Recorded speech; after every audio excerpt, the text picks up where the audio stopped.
Buenas and half a day, the Committee on Environment, Revenue and Taxation, Labor, Procurement, Statistics, Research, and Planning is calling this informational hearing to order. The time is now 8:36 a.m., Friday, October 15th, 2021.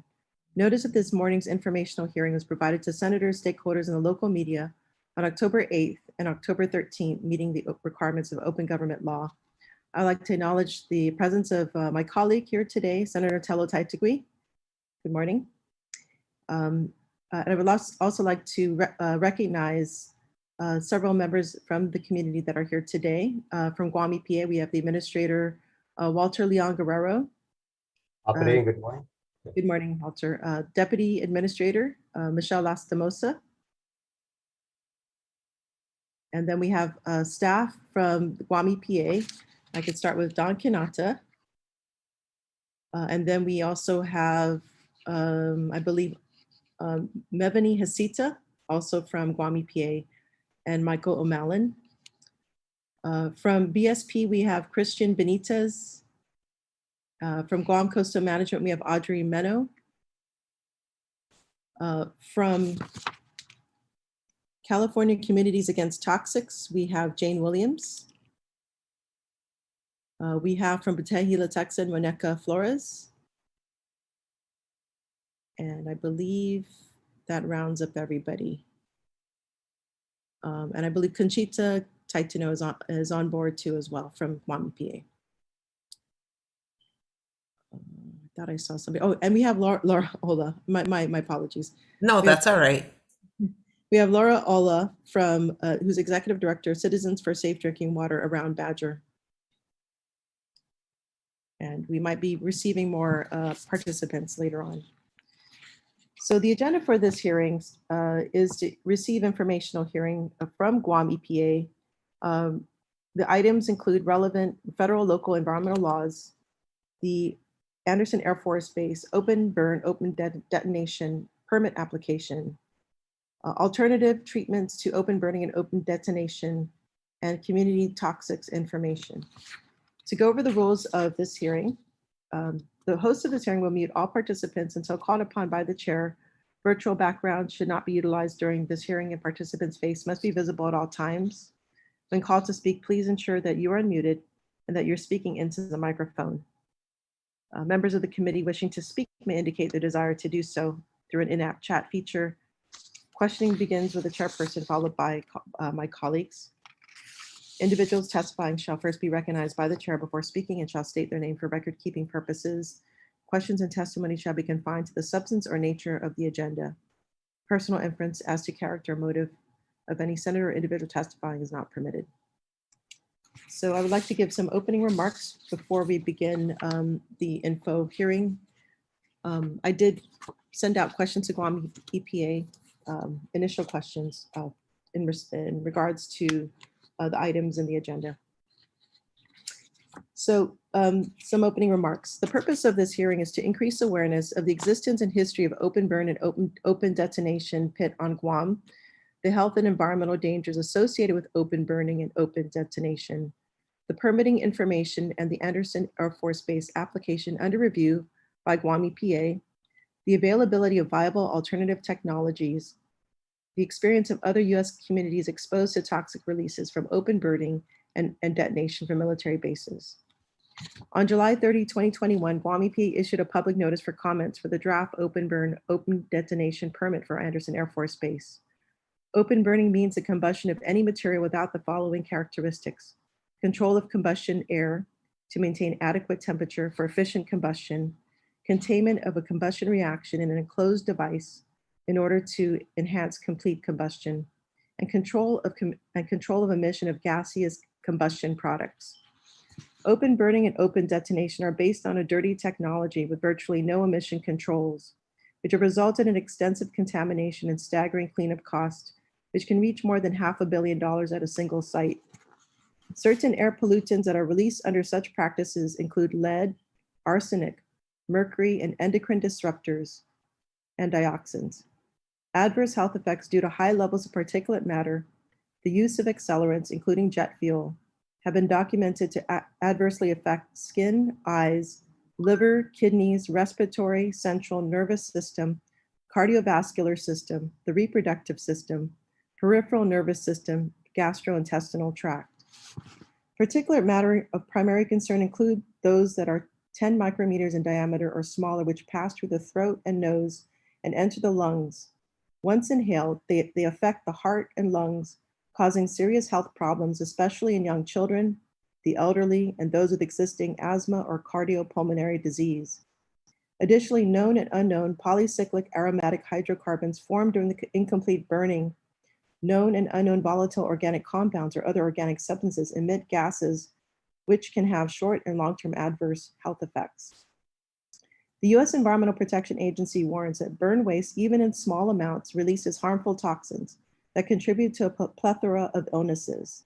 Dioxin, a persistent organic pollutant, can be derived from metal smelting. In small quantities, dioxin is capable of altering the development of cells and causing cancer. With cancer as a second leading cause of death on Guam, it is imperative that we take proactive measures to prevent toxic releases instead of taking action after such releases occur. Across the United States, the sites of open burning of hazardous waste have led to 54 separate federal Superfund declarations and have exposed the people who live near them to dangers that will persist for generations. Currently, one of the Superfund sites is Site 26, also on Anderson Air Force Base, is a formerly open burn pit. The results of the risk-based screening on Site 26 indicates 5 polycyclic aromatic hydrocarbon compounds above the respective residential levels in one burn pit. Additionally, dioxin levels for all surface soil samples collected from the abandoned burn pit exceeded residential levels.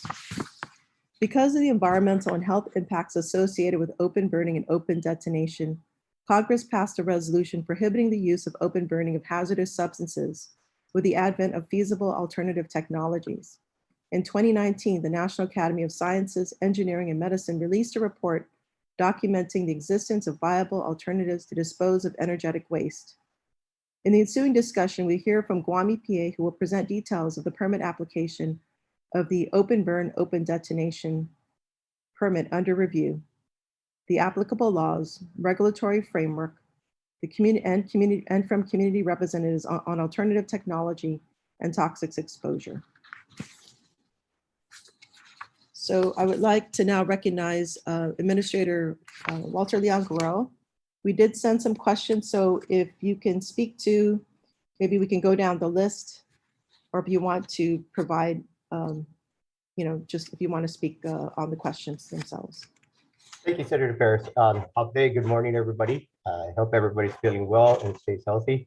I'm going to make some general statements, and then the Guam EPA Hazardous Waste team will follow up on the specific questions that you sent. And so I hope that fits the agenda here. So first off, again, thank you for allowing us to represent what Guam EPA does. We're a regulatory agency that oversees environmental issues. Part of our mandate is to meet and to ensure that facilities and their operations meet the permit requirements of what the facility is proposing to do. So open burning, open pit, or disposal of munitions and mech and UXO. So we have to follow the guidelines of acceptable technology, old or new. Until the law changes, that is our oversight. And so if the facility submits a permit that generally meets those requirements, and if there's not an outcry that or public sentiment that has problems, even though it may not be the best, we're still bound to do our job. And as unfortunate as that may sound, Senator, you had read off a bunch of things about our MPL site at Anderson. I've done a lot of work on that. Everything that you had said is accurate. Those are sites that have been operating since the 40s and unmonitored. They had a lot more munitions and disposal back then because of the wars that the non-wars, where it's the Korean or Vietnam War and whatnot. So with that, you still are bound by our oversight and what we can do, which we can recommend. We cannot force people if their permit application does meet does meet the requirements of the permit. And with that, I will turn it over to our HAZBase team, unless Michelle wants to speak and say something, and our HAZBase team can go through the questions. Thank you, Senator. Okay, thank you, Administrator Leon Guerrero. So Deputy Administrator, I saw you raise your hand if you want to add to the initial comment. Yes, thank you, Senator. I do want to echo Walter's sentiment about acknowledging the great work of our hazardous waste management program and their efforts to prepare us for this informational hearing. I did just want to make one quick comment to the prohibited act of open burning of hazardous waste, and that there was an exception to that rule for open burning and detonation of waste explosives. So I just wanted to, throw that in, that while hazardous waste is prohibited from being openly burned, there is that exemption for waste explosives and that activity. Thank you, Senator. Okay, so maybe if I could just stop right here, because I know I did send the question. So if you can clarify, what are the regulatory rules that you are using when you say that they follow the guidelines? So with that, Senator, this is Walter again. I would like our HAZBase team to go ahead. We worked hard to prepare for these, and if you don't mind, I think they're best to answer right now. Okay. Okay, then we can move to who did you delegate? Who's the person who's going to present? I think it's Don Kanata. Okay, so thank you. Okay, so Don, Mr. Kanata, you're recognized to respond to the regulatory framework that you're using when the administrator says that they look at following the guidelines. So what specific guidelines are you looking at?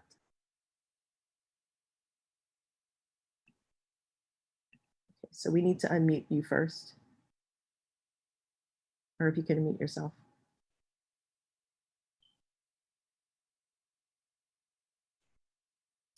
Okay, so Mr. Kanata, we can hold on. I'm trying to pass it on. Ms. Mevin, is going to read the questions and the answers. She's having problems right with her mic.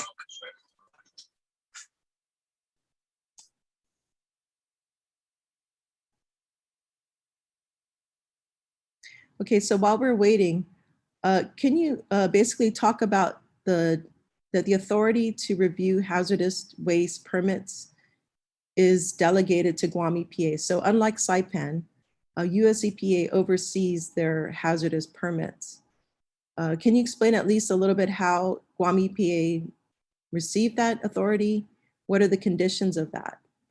This is to Administrator Leon Guerrero. So US EPA, through the works of the Airland Division, US EPA has allowed us to promulgate our hazardous waste rules and regulations. And that is how we have the authority to run our hazardous waste program. But, just because we have promulgated rules does not mean we operate in a vacuum. We coordinate and consult with US EPA Region 9 often. We get their input, especially if we do not have the technical expertise locally. And so to try to structure it that we stand alone, we have that ability, but we're not, in simple words, we're not too vain to ask for help when we need it. So if people think we don't, we just make our assumptions without looking into it, that is wrong. Again, we coordinate a lot with US EPA to ensure that the decisions we make or the oversight that we're doing conforms to our regulations and requirements. Because if we don't follow our regulations, as stated, they can take away our authority to manage our hazardous waste program that we currently have. Okay, so does that mean alternative technology is part of that review?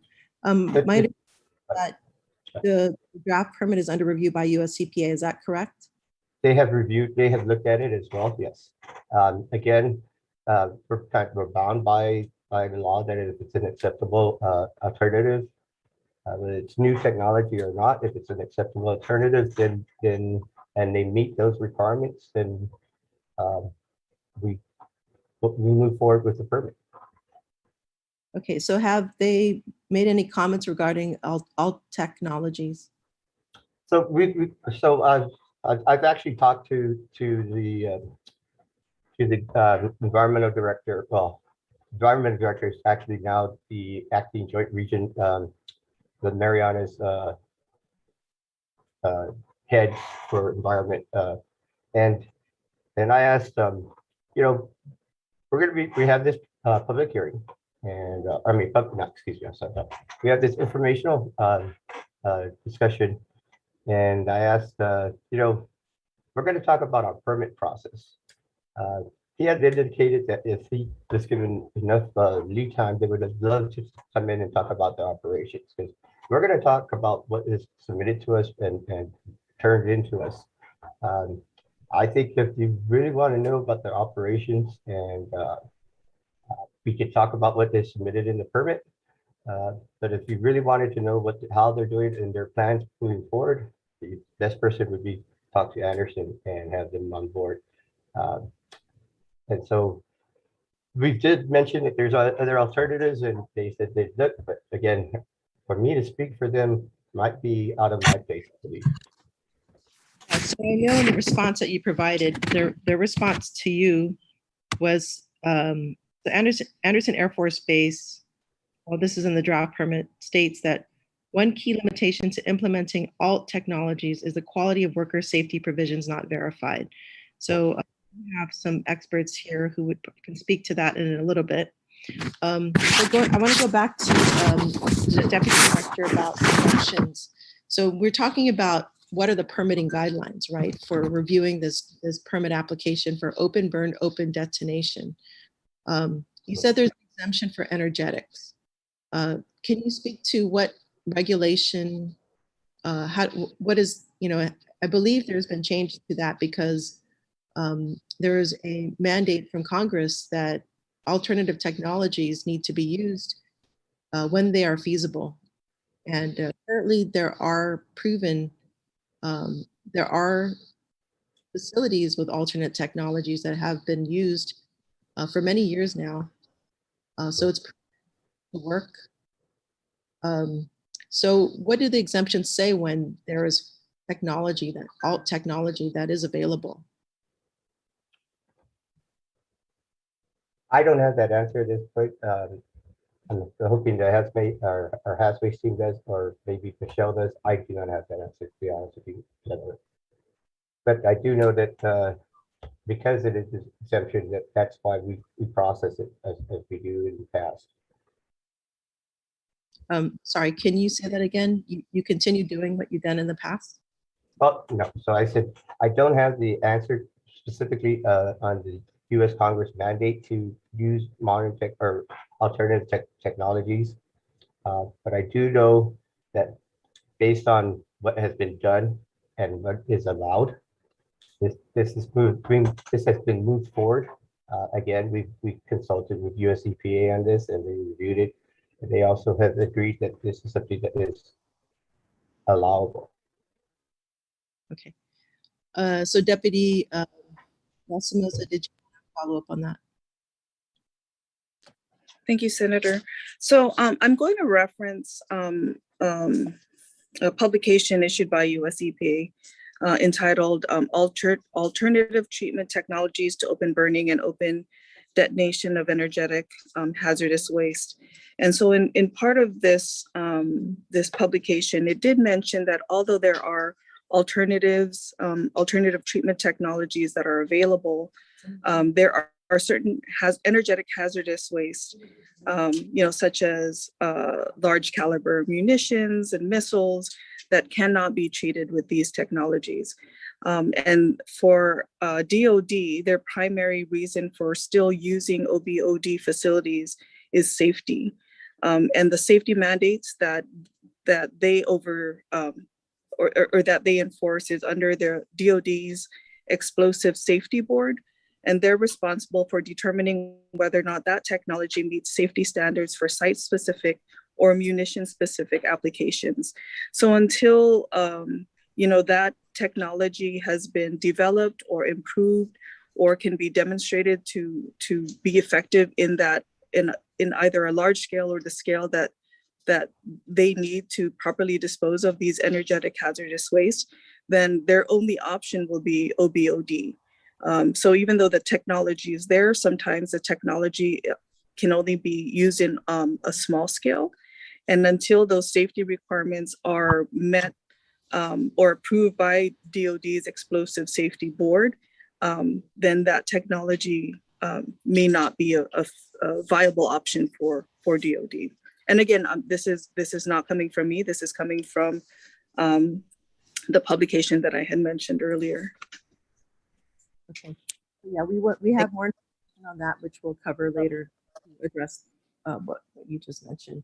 Okay, so now we would like to maybe talk about the open, perhaps if you can talk about, okay, so are we ready with the presentation? Nevini or Don? Okay, so I'm going to read off what we provided to you with regards to your questions. Can you hear me? Yeah, we can hear you clearly. Okay, so question 1, US EPA and GEPA regulatory role in the permitting of the open burn / detonation pit.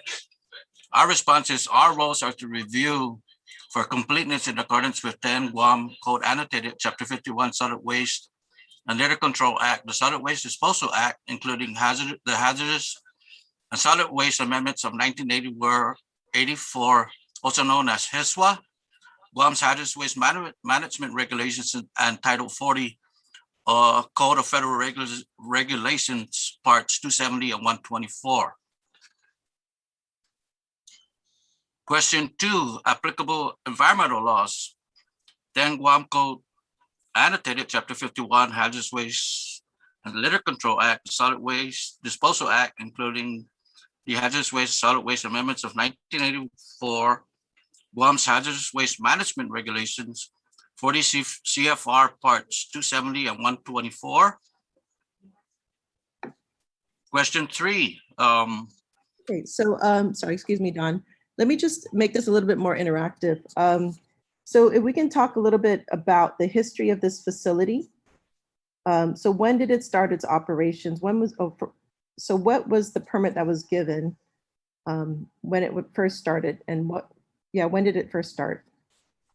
So based on records review and what we had, and also with, which is also called out in the draft permit, history of the open burn, and I'm just going to read also, like I said, this is coming from the draft permit and also previous permits.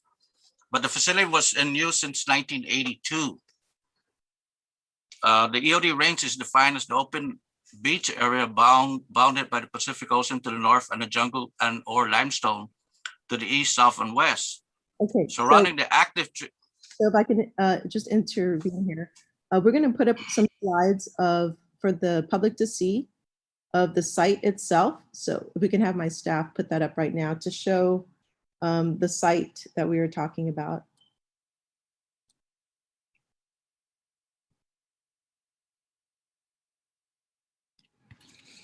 Okay, so the site is located in Taragi Beach area, which is my ancestral lands.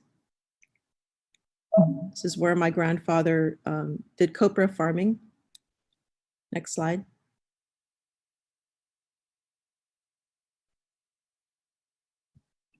Okay, next slide, please. Okay, so you see, sorry, previous slide. Moved a little too quickly. So the site is in the green, the open burn, open detonation pit. It's very close to the beach. So it's in the northernmost part of our island. And you'll see there's an small arms firing range next to it. This is an area which is, there's a lot of cultural resources. Also, like I said, it's my ancestral lands. Next slide. So this is the view from above, looking down on the range. Next slide. Okay, forward. If you can go forward. So here you have the cliff. Sorry, can you back up one slide? So you have the cliff. The open detonation pit is closer to the pit, closer to the cliff side, and the open burn area is closer to the beach side. So according to this map, it's been decommissioned. So when is the last time this was? So maybe that we'll follow up on the question regarding the decommissioning process for this. So yeah, maybe perhaps Walter, since you were there, or Don, can you speak to the decommissioning of the open burn unit? There was no decommissioning per se for the open burn unit. It was just rusted out because at that time they were using a cut up tank to conduct their open burn operations. And the open burning process has been hasn't been done since prior to 2002. So from that day forward, or from prior to 2002 to current date, there has not been any open burning operations. Okay, so when the draft permit they submitted says decommission, what does that mean then? What do you think? Is there a decommissioning process? Ma'am, I believe, Senator, I believe what you're looking at, the photo you're actually looking at is probably, if I'm not mistaken, that's from the groundwater monitoring plan that depicts the location of the areas, and they inserted that in that plan, open burn unit decommissioned, open detonation unit, which is still active. That's the only active activity occurring up at Anderson Air Force Base. Okay, so this language is coming from the groundwater monitoring plan? Is that what you're saying? I believe so. And if you had read into the permit, it describes how it was done, how open burning, how open detonation was done. And with regards to the open burning, there's a statement there that stated that this is inactive. So Okay. like I said, till this date, there hasn't been any open burning operations at So Anderson. does that mean they didn't request? So how often is their permit renewed? The permit is good for every 3 years. So this is 2021. It was from 2018 to 2021. Prior to that, it was 2015 to 2018. And they have not conducted any open burning operations, like I mentioned, prior to 2002. Okay, so in their previous application, prior to this application, did they include an open burn unit? The last record that I saw, that I have, that I can look at, was in 2004. And even at that time, they mentioned that the open burning unit is inoperational or Okay. unoperational. So yeah, so the question is, did they request permit? So you're saying back in 2004 was the last time they requested an open burn permit? In 2004, they stated in their permit, their draft permit application, or the Part B narrative, that the open burn area or the open burn unit has been inactive. Okay. Again, the question is, did they seek a permit? Okay, ma'am, let me put it this way. Like I said, prior to 2004, yes, I understand. it indicated that it was inactive. I can't answer to prior to. Right. So that if you can understand, maybe I have no records to indicate that. Okay. So no records to show that they requested a permit for the open burn after 2004. Senator, if I may interject, so the permit application is for the open burn, open detonation pit, which is a combination of the two. As Mr. Kenneth had indicated, 2004, they have not used the portion of the open burn pit, a part of the permit. Excuse me, sorry about that. Apologies. So where we're at is yes, they've included that as part of the permit application. Yet they have not used it since 2021, so that's what 17 years, even though that's been part of the open burn, open detonation permit. So what the question was, Yes. in their permit, they asked for continued permitting of the open burn, even though they acknowledged that it was inoperable or inactive? Enacted, correct. And they have not used it since 2004, correct. You've been renewing this permit and you've been permitting it, even though it was inactive. That's correct. Okay. All right, next slide.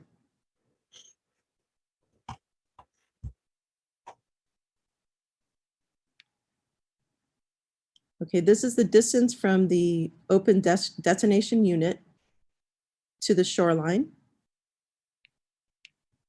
Okay, next slide. This is looking towards the cliff line. That's the detonation unit right there. Okay, and so the size of this, if you can explain, what is the size of this crater? Or what's the size in the permit? What are they requesting? Is that controlled? It's controlled by the cliff line, but just if you notice the photo, it's not a pit. It's an open area that's designated for open detonation. For one, the cliff line assists in preventing any projectiles or any ejected waste from leaving the area. And once the detonation is done, the EOD personnel would go and walk the whole entire area for any metals that they find and place them into drums, and it's taken up to their 90-day holding facility for shipment off island. And so there's no lining whatsoever. It's just bare ground. Yeah, at its current state, yes, it is. Okay, and then what is the size? I mean, is there a permitted size of this open detonation unit?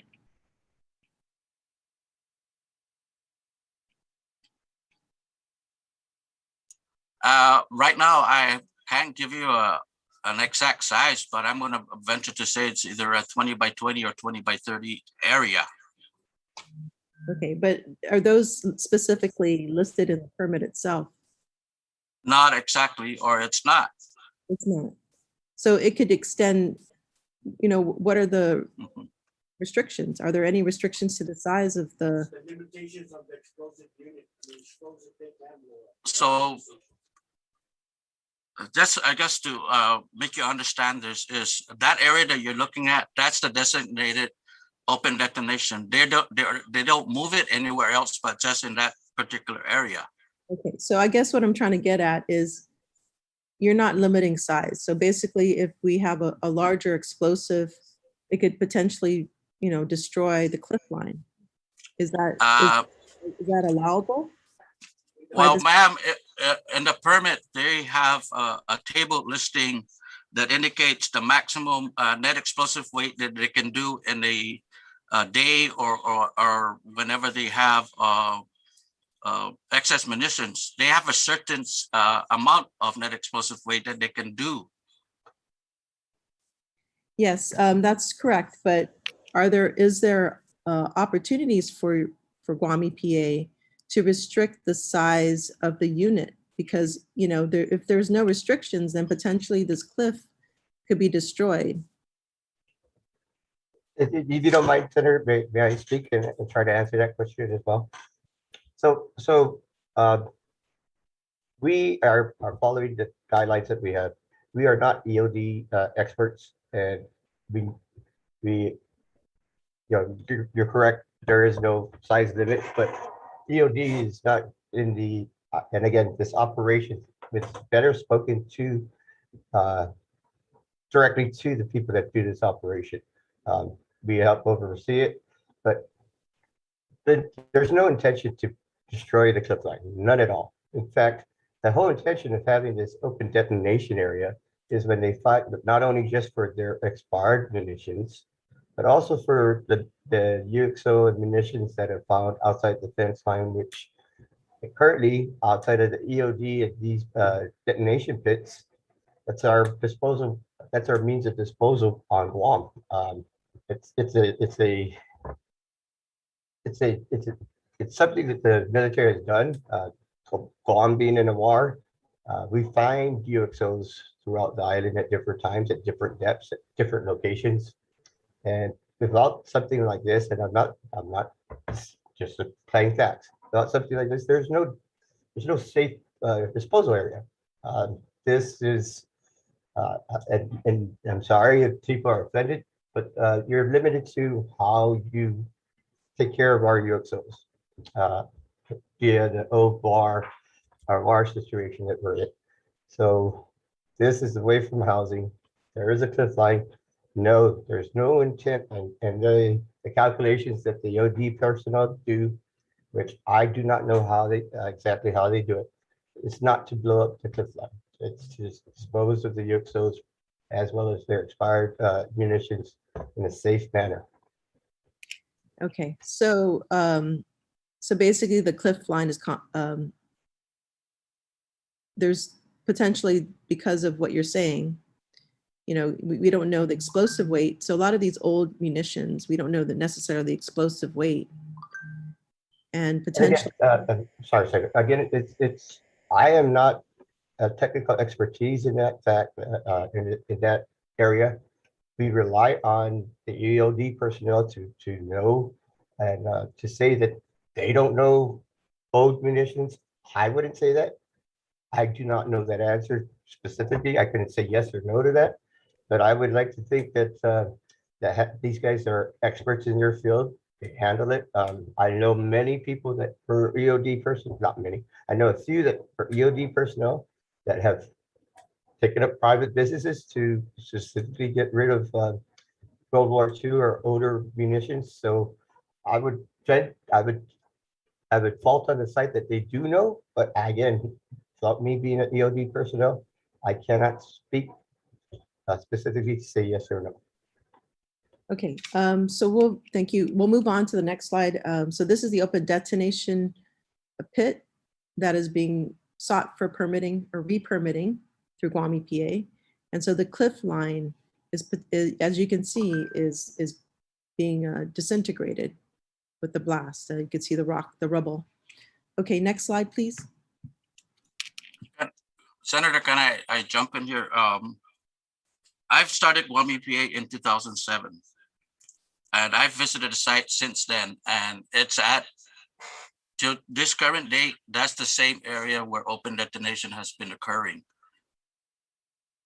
And as far as major changes to the cliff line, like I said, since I started in 2007, I visited the site, and there's no major changes to the area. Okay. Yeah. Okay. So we'll move on to the next slide. This is so basically this is the close-up. It's 2 to 3 feet deep. Okay. So the next one is the east. So this is nearly accessible. This is at the east end. A picture of what it looks like from a different angle. Okay. Next slide, please. Okay, this is from the east end, looking westward.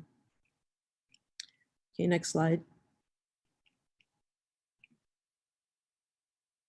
Okay, this is more pictures of the detonation point, more of a topographic details. Okay, next slide. Okay, now this is again a picture of the 2 units. Next slide. Okay, now this is the proposed open burn area. It's situated to the west of the open detonation. There's a missile, looks like a remnants of a missile over there. So as you can see, there's native plants in the vicinity.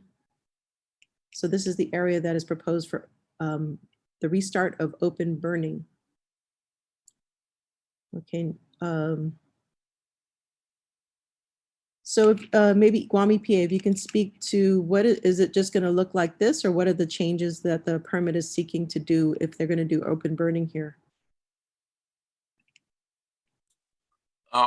Back in, I believe, 2008 or 2018, Anderson submitted drawings of the burn pan that they intend to fabricate and use for open burning.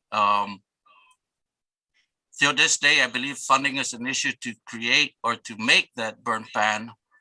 And according to their sketches and drawings, they're supposed to be building a concrete base and then place the open burn pan on top of the concrete. Okay. All right. And how about the groundwater monitoring of this area? Is there anything in the permit for this area? I believe that's Appendix M, where it or it calls out the groundwater detection monitoring plan. And Guam EPA receives on I believe twice a year on a semi-annual basis the report and results of the groundwater that was tested. That's from, I believe, 4 seeps on the ocean side, freshwater seeps, and 1 upgraded well. And the results have always come back non-detect.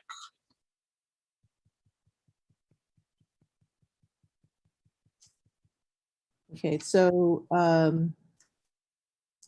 so you're using natural features, and I know in looking at it, you're looking at low tide. But do you test when there is activity? Was there a test during the activity itself?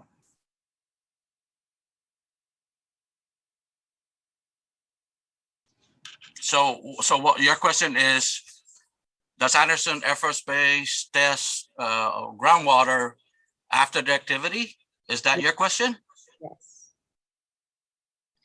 I believe with regards to the permit, they follow the groundwater monitoring plan.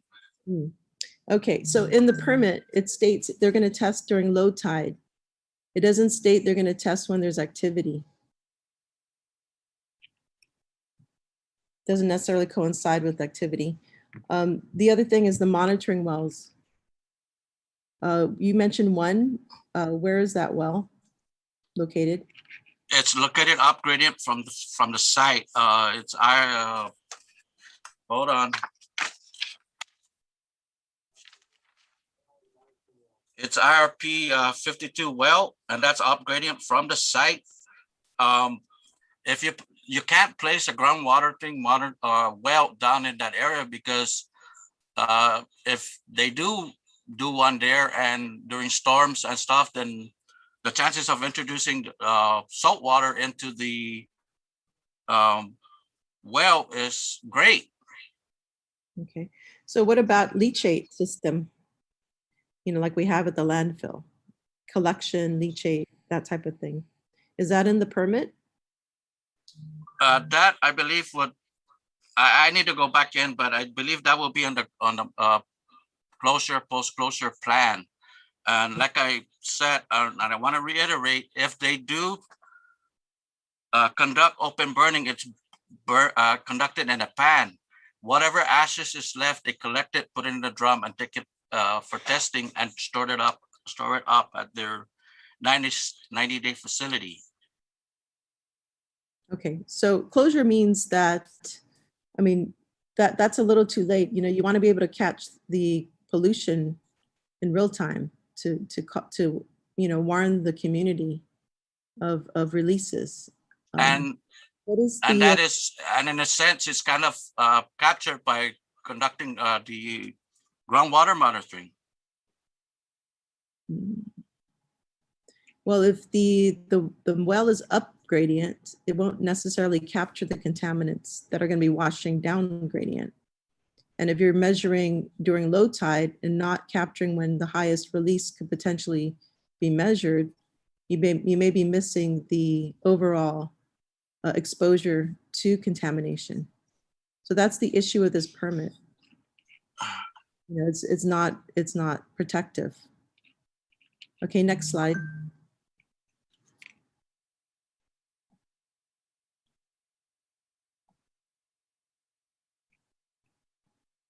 Okay, if you can explain this picture.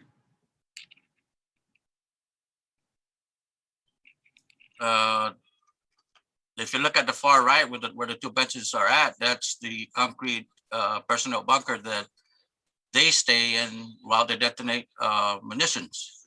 I believe this was or is a storage area for when they bring their munitions in prior to detonation. Okay, next slide. Okay, next slide.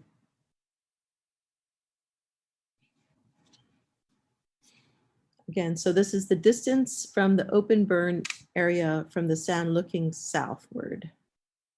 So it's looks like it's pretty close to the shoreline. Okay, next slide.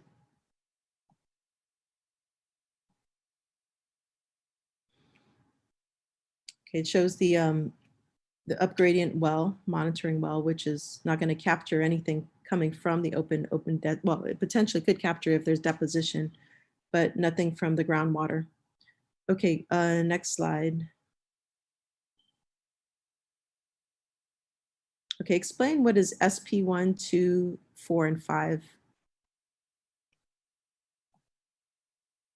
The SP 1, 2, 4, and 5 stands for the seeps. That's the sample locations that they get the groundwater. So it's basically underground, right? It's a below the sea level. How is this? How is the monitoring done at these seeps? Is there any potential to dilute with ocean water? I believe that's the reason why it's done at low tide. So they capture, if anything, if there was any contamination, and during low tide, it'll show in the seeps. Those are freshwater seeps. Okay. Again, it's not coinciding with the use of the pit. All right. How do you mean not coinciding? Well, what I mean by that is when they do their activity, the permit states that they're going to test on low tide. So what is a guarantee that they're going to be using the unit at low tide? I can't say that per se for that, but Exactly. if they do detonate at high tide, they can't really take any samples because the seeps are not visible. Okay, so the point of Guam EPA is to protect our environment and our health. And really, you know, to play it safe, it'd be important to test, you know, upon use. I mean, that's just, I think it's a logical thing. Okay, next slide.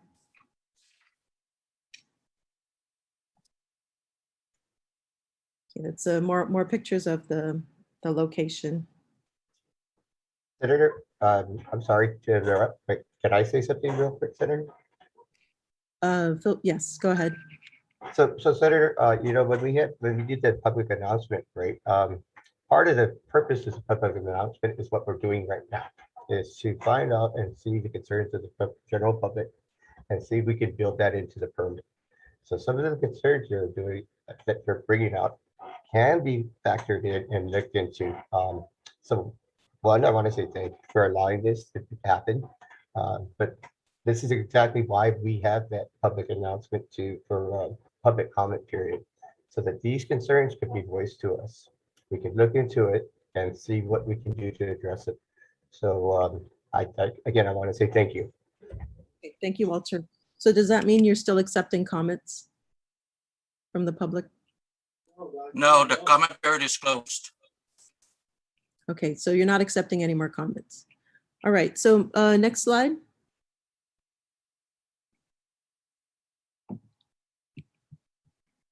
Okay, so that ends the visuals. So let's go back to the question. So I want to get a clarity. So basically you're saying that this open burn, open detonation pit has been permitted continuously since 1980, but it was in operation 1982. The open burn stopped in 2002, and now they're seeking to restart it.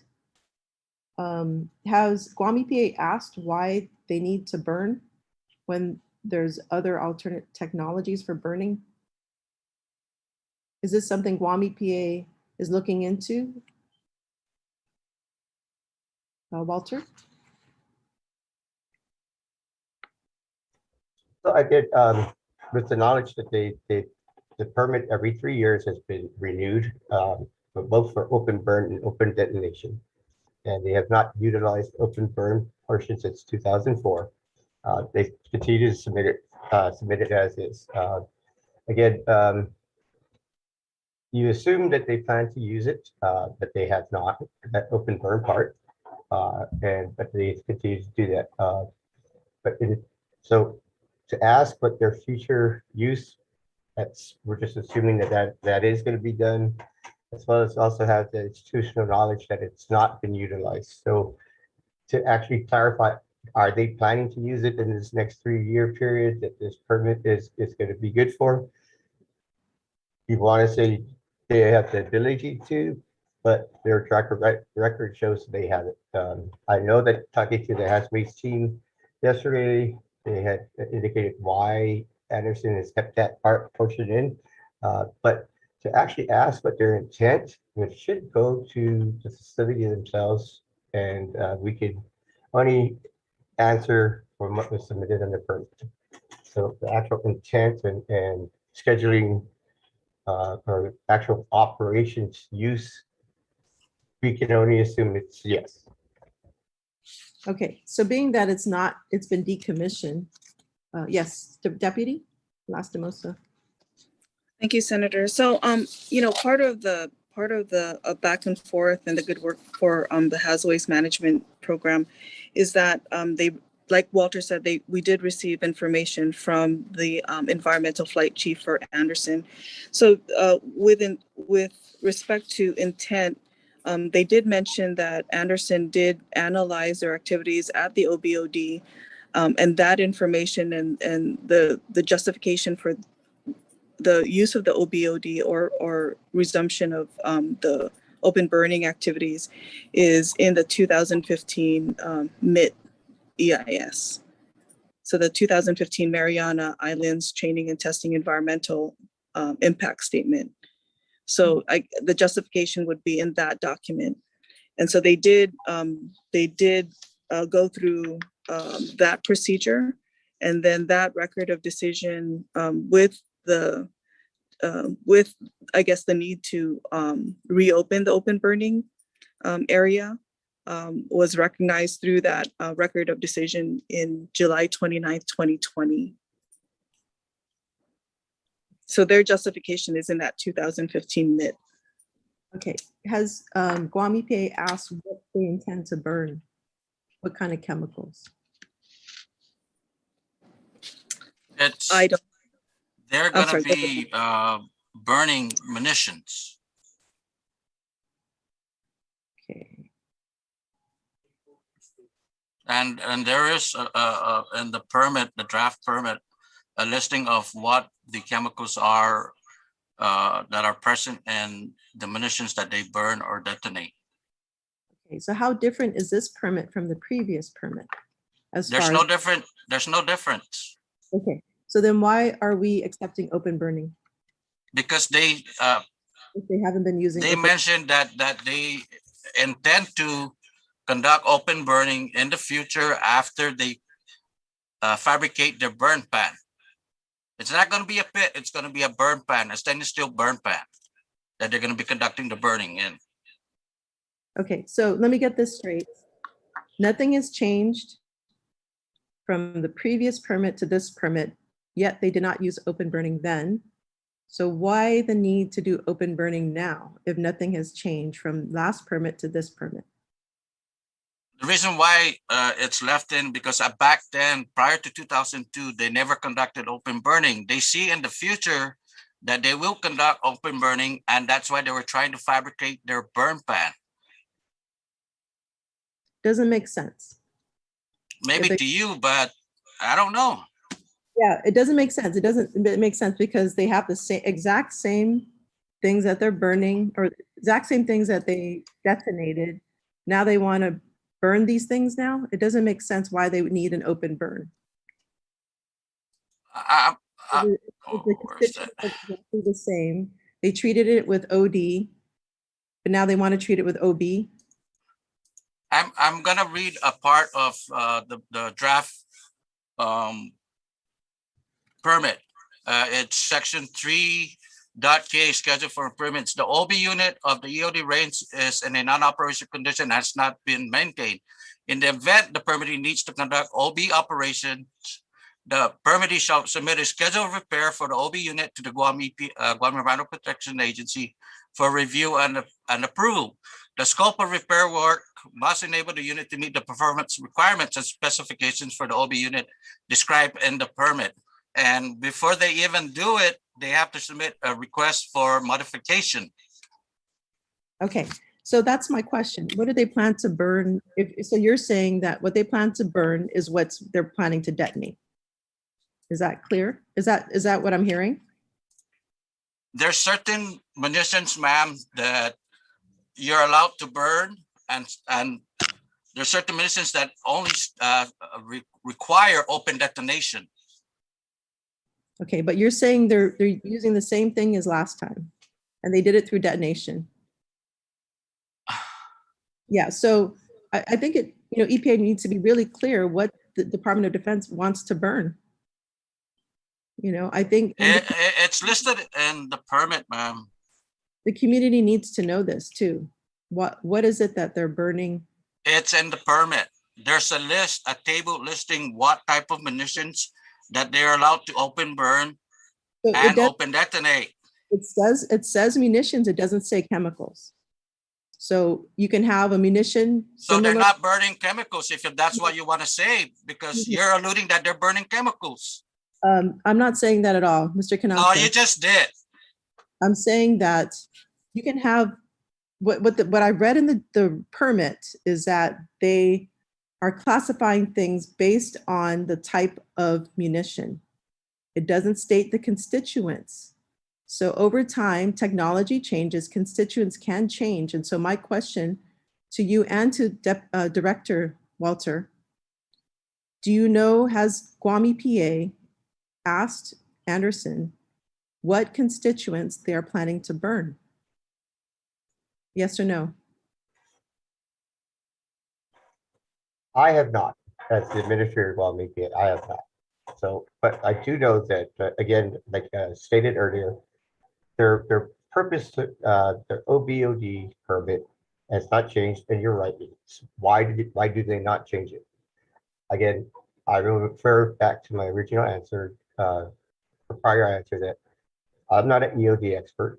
There are Okay. disposal opportunities. Yes. So I'm not, I understand your question, Senator. I understand, and I've dealt with these type of sites where they've been uncontrolled. And I understand your concerns. The open burning part, yes, I hear you. I understand. They have not used it again. You stated many times since 2002. They have the intent to use it. And again, you ask, well, why do they need it now if they haven't used it since 2002? That is the purview or the decision by the experts, and I am not one of them. So I think that's something that for us So- to tell the technical expert that you should not burn if that's the most, if that's allowable and acceptable technology, then that's what we're going to follow. Okay, so is your intention of Guam EPA to ask what chemicals are going to be burned? Can I jump in, please? Sorry, you don't have the floor, Don. This is for Administrator Leon Guerrero. So the list of the UXO or the munitions that they plan to burn, yes, you're correct. You can get those, you can look at those munitions, and you can figure out the chemicals that may come out of burning or detonation. But that is available to us. I can't say we've asked that directly, but in my work history, we've found out that you can, based on the munition, what to look for as far as chemicals that may be released. So yes, I could say we can do that based on the munitions that they have, unless it's some secret weapon that we don't know about that doesn't have a list of chemicals, which I don't even know if they exist or not. So So yes. what about PFAS? What about PFAS, Matt? So is Guam EPA, is their intent to ask if PFAS is contained in these chemicals or in these munitions? We can ask that question. I try to follow where PFAS is used, and it's used in a lot of things that people don't know about. I've never ever heard, to be honest with you, abundant use of it in munitions. I mean, used in carpets for heaven's sake. And so we can check. I would personally check into that. Yes, ma'am. Okay, thank you. Okay, now going on to, so who has oversight of this OB/OD pit? Which part of Guam EPA? The Hazardous Waste Management Program. And Right. can I also point something out with regards to your question earlier to the administrator with regards to the type of chemicals? It starts on page 105, it's table 3-1, and it goes on to read maximum permissible quantity of metals and sulfur that can be treated by OB event. There's a listing of the chemicals that are allowed Okay, for open burn. can you describe them for the listening audience? What are the allowable chemicals? Are you able to screen share on your end and We pull up page 105? we appreciate it if you can say it since you have it right in front of you. Okay, here I go. Aluminum compounds, antimony compounds, barium compounds, calcium compounds, copper compounds, iron compounds, lead compounds, magnesium compounds, potassium compounds, silver compounds, sodium compounds, strontium compounds, sulfur compounds, tin compounds, uranium compounds, zinc compounds. Okay, strontium and uranium. Yes. Okay, so uranium is highly carcinogenic. Strontium is highly carcinogenic. Does this fall within regulations? I believe it's allowed. Okay, so this is a questions for Administrator Leon Guerrero. On the table, it says 0. So Are these allowable under regulations to release uranium and strontium? tell them it's 0 on the flow chart, so therefore they can. I still would prefer to let have our hazardous waste team talk about it. I know that at certain levels it is. Okay, so how is this? So I would like to maybe refer this question to Deputy Administrator Espinosa. You mentioned that there's exemptions, right? That's true, even So, already now, permit. it's 0.00. Where? Same chart you just read. 0.0607 or 1.11. That's a net explosive weight. Specific strontium and uranium, 0.000. That What is- table? What page? that same one you just read, Mr. Kanata, your speaker is on. The question is given to the deputy. Maybe you can mute yourself.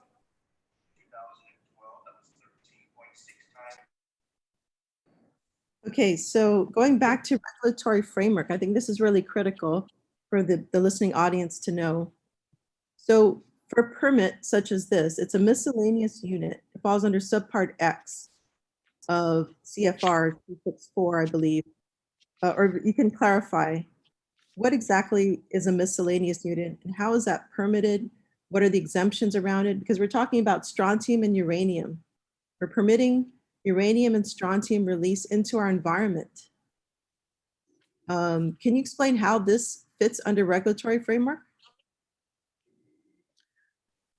So, in the 40 CFR that gave interim status for units that prohibited open burning for hazardous waste, it provided an exemption, like I mentioned, for the detonation of waste explosives as determined by, by, in this case, DOD. So DOD has to categorize those explosive as waste explosives. Right, so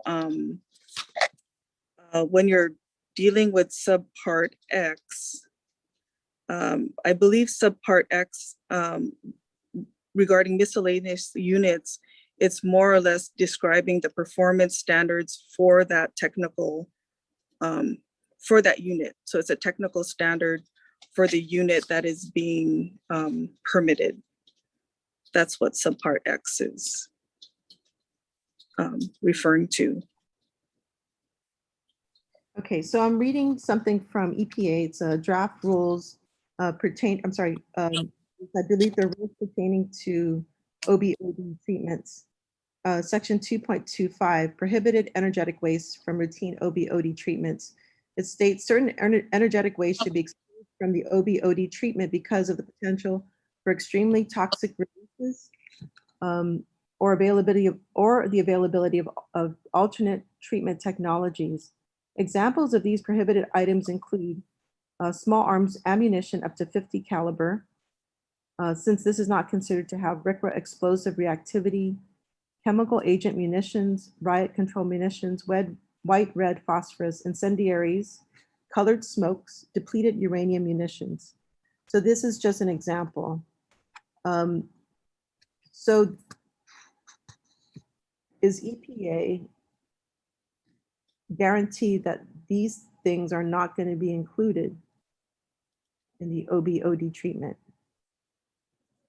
Is there any guarantees from this permit that has been drafted and submitted to Guam EPA to ensure that these things are not included, that these prohibited substances are not being used or treated with OB?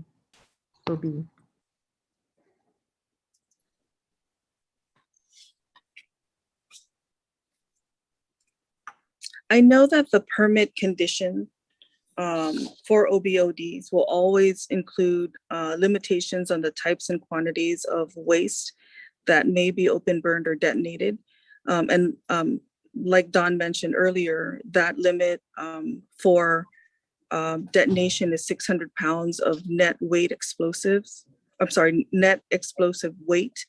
And then for open burning, if it's continued, is going to be 100 pounds.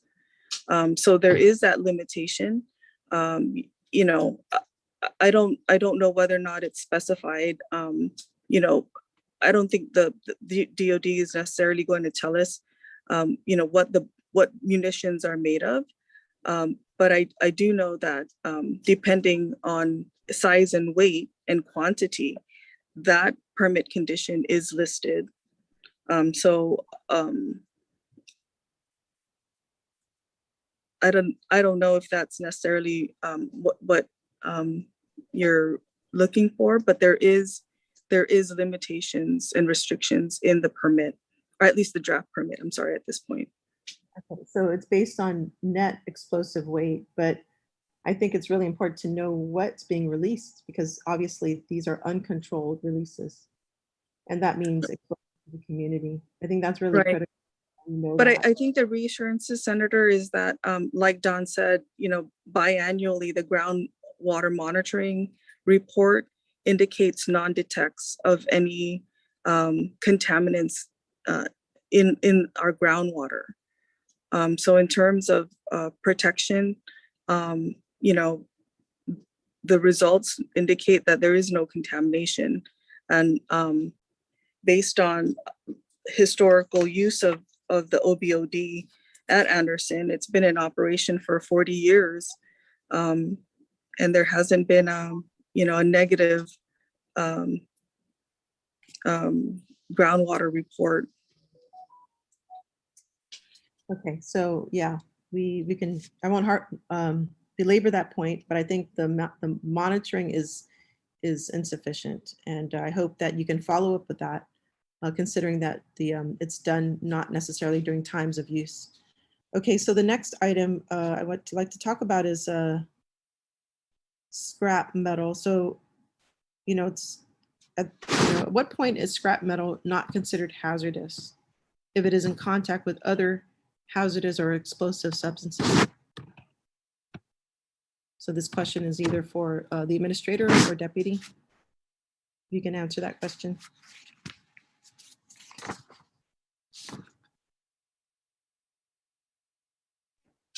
I don't have the information on how DOD determines or categorizes whether or not scrap metal is still considered haz waste or regular solid waste disposal. But we certainly can look that up.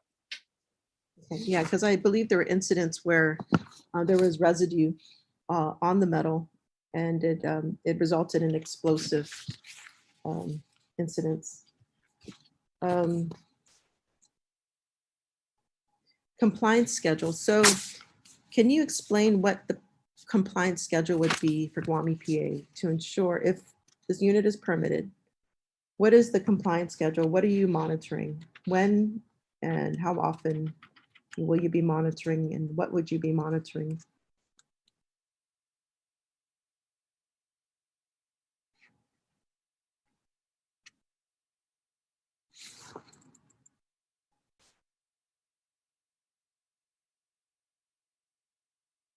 So this would be deputy or director or deputy director.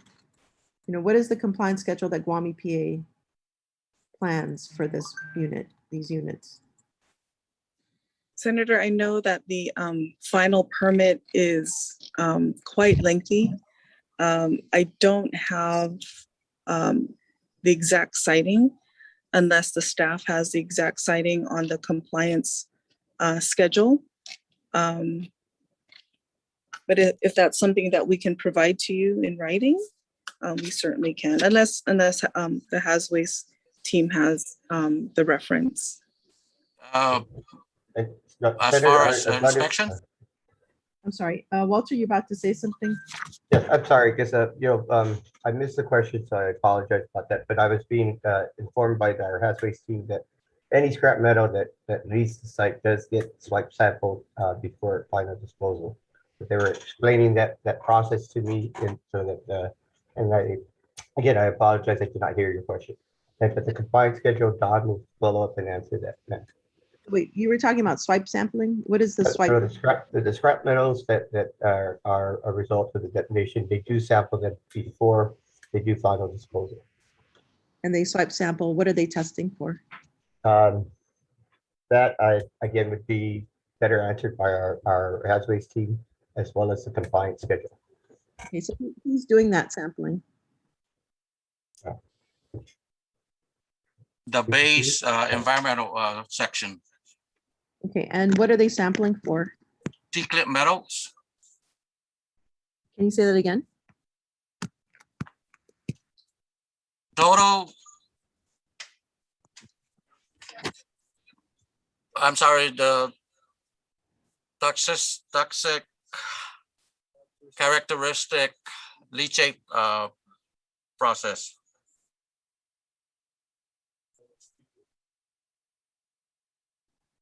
Okay, what constituents are they, do you know what constituents they're sampling?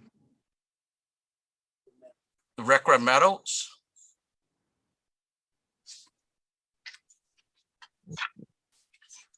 Okay, well, compliance schedule. Well, you said there was a final permit already on your desk, and there was is that correct? Did I hear that correctly? A final permit, what do you mean? I thought I heard a deputy administrator mention there was She mentioned, I believe she mentioned a final permit, but then she corrected herself saying draft. okay. So what is that?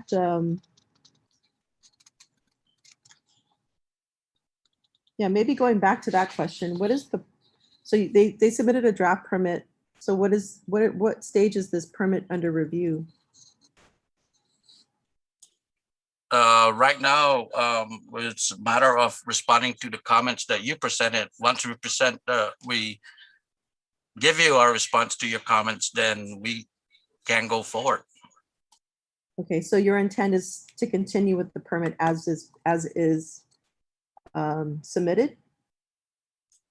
Yes, and also probably with some suggestions.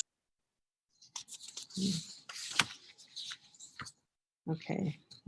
I think the questions that I've been asking are very critical to know what exactly is being released.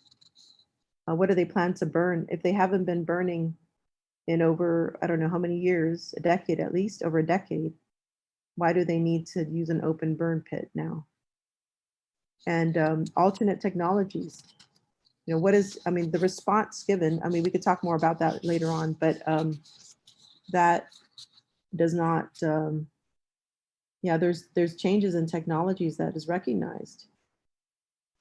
Okay. Going back to compliance schedule. So what does that compliance schedule state? What is EPA, how often is EPA going to test? What are they going to test? Just for what? Compliance? Is there any compliance schedule in that permit? What is EPA's role in regulating? What do you mean? What do you mean by compliance? If you're talking about inspections, we conduct it on a yearly basis. And at times when, prior to COVID, we also conduct co-agency inspections with Region 9 inspectors. Okay. If So, that's what compliance schedule you're talking about. so once a year, you're only going to inspect once a year? Give us more people. As required by law, by our regulations, at least once a year. And with our staff shortage, we can't do it 5 times a year. I mean, come on, everybody has staffing shortages. We're only 3 people in this program. We have other things to deal with regards to underground storage tanks, above ground storage tanks, emergency responses, and or solid waste incidences. Topic right now. No, Is compliance schedule. So only once a year. That's the response. Okay. And what is being tested? Yes, Deputy Director.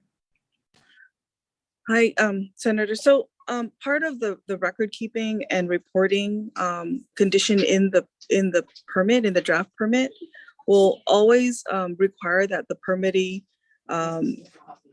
enter all monitoring, testing, analytical data that's required into the facility operating record. So any computations, any results, that are born from any statistical test or any monitoring are in logbooks that are available for inspection by our staff at any time. So they're keeping records. So if there isn't a specified compliance plan in the permit that that indicates we review it monthly, their records are always available to us upon request or upon inspection. So that is a permit condition in the draft. Okay. So it's based on an honor system, basically, that, we trust that they're, what about testing? Is there any kind of testing done? Like Walt said, the testing on metals that, are deemed safe for regular solid waste disposal. I'm sorry, I don't have a copy of their operations plan.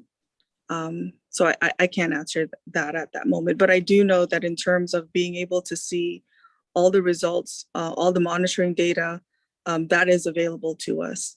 And as with any permit that we issue, it's a partnership between us and the permittee that it is an honor system. We provide the conditions, with the expectations that the permittee is going to operate their facility based on how they apply or present their operations to us. And that's really the only way that we can, I guess, create those conditions for that facility is based on, truthful and accurate information that the permittee provides to the agency. So it really is a trust system for them to be honest in their application, for us to, provide the conditions for their operation, and for them to stick to the permit conditions that we provide. Okay. So no follow-up monitoring checks with this? If I may, other than the reports that are required to be submitted, the staff do review those reports that are submitted, and with due diligence, will report any deviations or exceedances of any standard or parameter for that restriction, I guess. But like I said, we haven't seen any hits on or exceedances on any of the permit conditions at this time.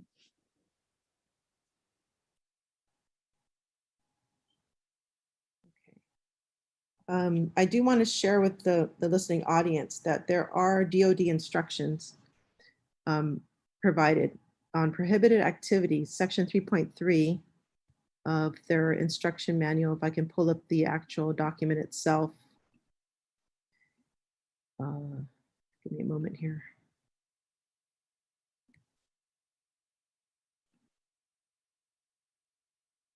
Okay, it's DoD instruction 4715.19, use of open air burn pits in contingency operations. So I could send this to you. It states, in no case are munitions, explosives and radioactive material are to be disposed of in any open air burn pits with any other waste, even if those other open air burn pits are permitted to exist in accordance with this issuance. So it states clearly what their instructions are, and I could send this to Guam EPA. And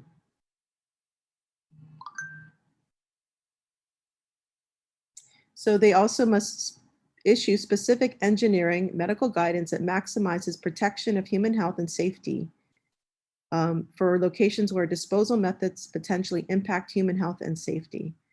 So this is something to follow up with, Anderson.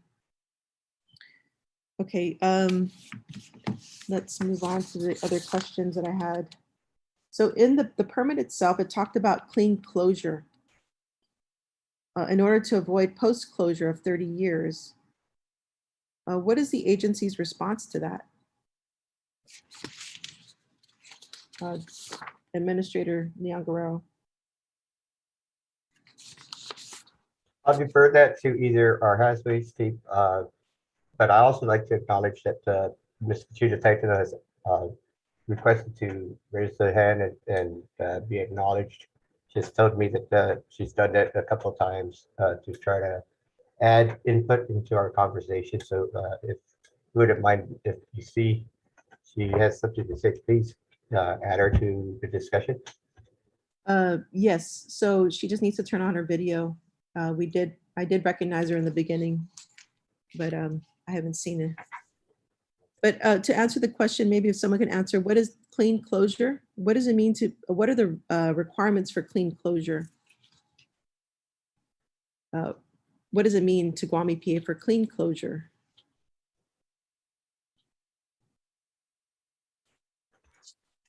Is that just a general question? Because I don't see it as part of the 10 questions that you submitted, but I'll look into the permit right now and see what it is, what we call for. Yeah, it's listed in the permit. It mentions that the Anderson Air Force Base, their intent is to not go through post-closure because this pit is going to be deemed as clean closure. So I guess I would like to know what Guam EPA thoughts about what is needed for clean closure to happen. Let me try to answer that if you don't mind, Senator. So clean closure, in my statement as sitting in this chair as administrator, is that all sampling prior to our officially allowing the sites closed should be either non-detect or those that are allowable. And that would include both water, soil, and even air sampling in the area. Wait, can you repeat that one more time? So Clean- okay, yeah. For me, clean closure, as I sit in this chair as the administrator of Guam EPA, would entail both extensive sampling, both groundwater, soil, sediment, and even air prior to us officially closing the site. But that's not to say that that's the full extent. So again, looking to see if there's other mechanisms that we would need to sample. That's something like for me, not knowing for sure about the UXO components and mech components of UXO, I would also consult with US EPA to see what their advice would be. Okay. All right, thank you. So Ms. Conchita, if you wanted to provide some input on some of the questions, you're recognized.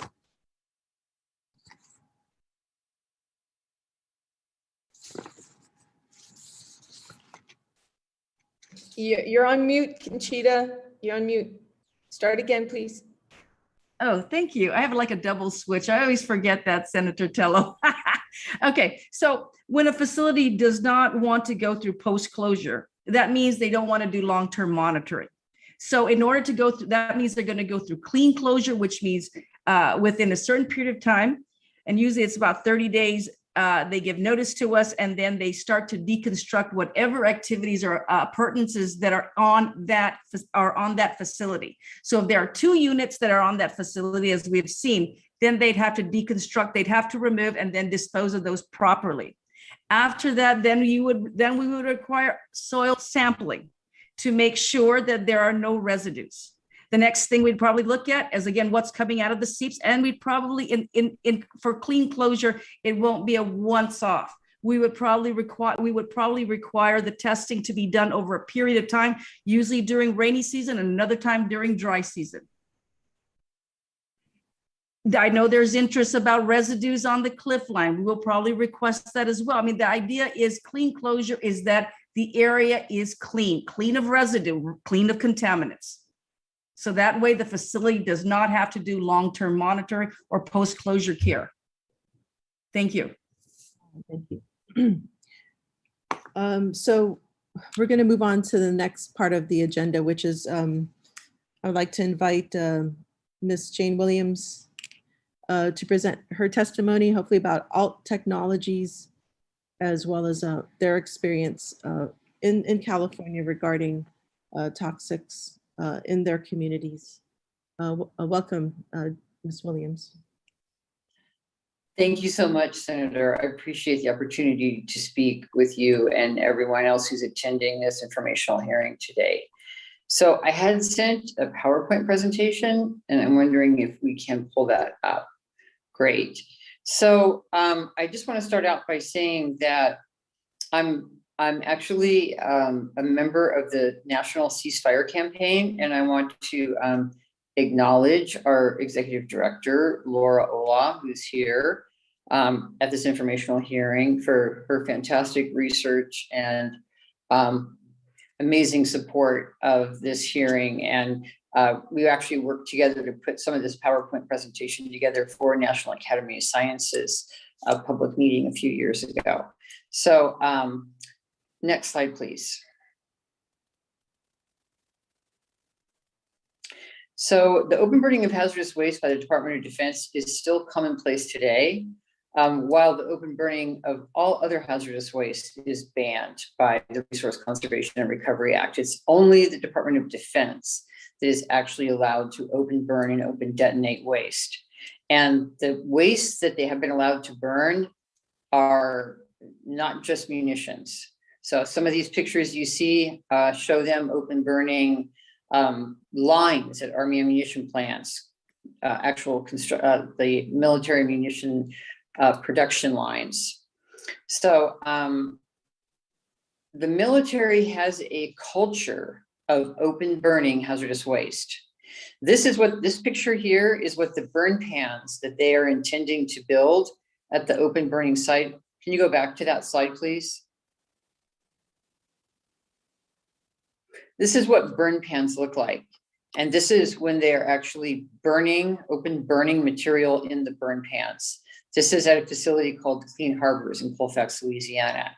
So I noted a number of questions about the new open burning facility and what that is going to look like and what that might do.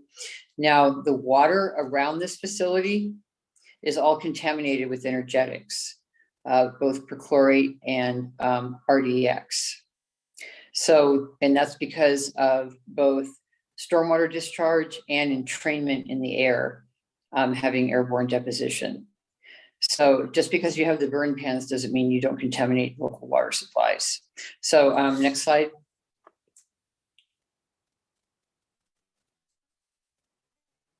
This is open burning and open detonation that's been routinely still being done, go back, on the island of Vieques, which is also, as you know, a US territory.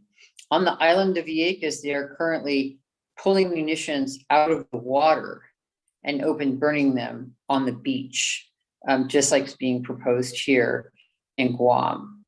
And we were successful in getting an appropriation from Congress in the National Defense Authorization Act last year.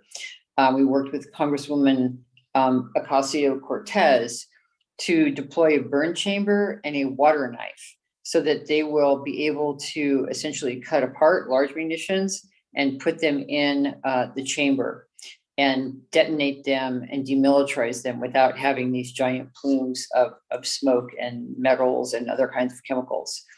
Next slide.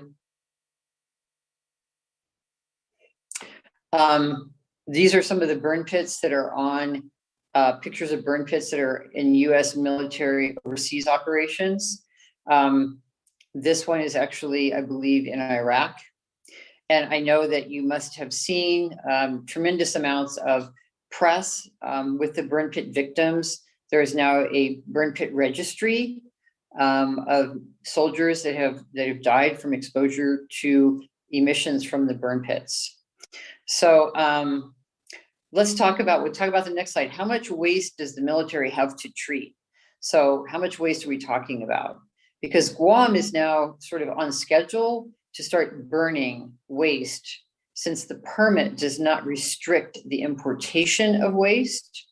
So here's the annual allowed OBOD numbers from existing permits across the United States at different, not just Army ammunition plants or Army depots, but also at different bases, okay? So these are open burn numbers. These are not open burn, open detonation numbers. These are not numbers from detonation chambers or advanced treatment technologies. These are the amounts that are actually open burned at different facilities across the United States. Next slide. Okay, so this just gives you an idea from Milan, okay? The Milan Army ammunition plant, and some of the waste that they are allowed to burn. They're not just military munitions, okay? So wood products, packaging materials, combustible waste, paper, polyvinyl chloride, plastics, petroleum waste, bulk explosives, as well as energetics and munitions, okay? The existing munitions, conventional munitions stockpile is growing every year. There's actually a fantastic Government Accountability Office report from Congress essentially, and we have over 2 billion pounds of waste that needs to be burned. So once these open burn, open detonation permits are granted, there's all different kinds of waste that we have found the military, the Department of Defense burning at these OBOD sites, including things like PCBs, depleted uranium rounds, and perfluorinated compounds, okay? So next slide, please. Next slide. So the impacts from open burning are felt on, especially in these territories, right? Which Guam is, because your island is relatively small. The emissions from these large open burning facilities, these like Vieques, where they're pulling munitions out of the ocean and open burning them on the beaches, you end up with significant public health impacts. Next slide, please. So this is the one thing that's very concerning to us. I want to again credit. Can we go back to that slide? I want to credit my colleague Laura Ola, who spent a tremendous amount of time. No, the slide. Next slide. Looking at what are the current compositions of different kinds of munitions. And so these munitions here, these pyrotechnic flares that are magnesium Teflon flares, which are widely used in the F-35 and in some solid rock propellants, contain as much as 45% perfluorinated compounds. And so when you go to burn these flares, you're going to open detonate them, open burn them. These compounds do not burn. They're not an energetic. They're actually added as a stabilizer to the munitions, okay? And so this practice will essentially release large amounts of perfluorinated compounds into the environment on the island of Guam if these PFAS-containing munitions are allowed to be open burned or open detonated, because they don't burn.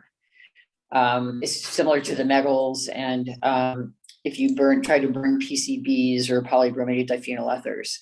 So your comments earlier, Senator, were really spot on. The composition of munitions have changed dramatically since the 1940s.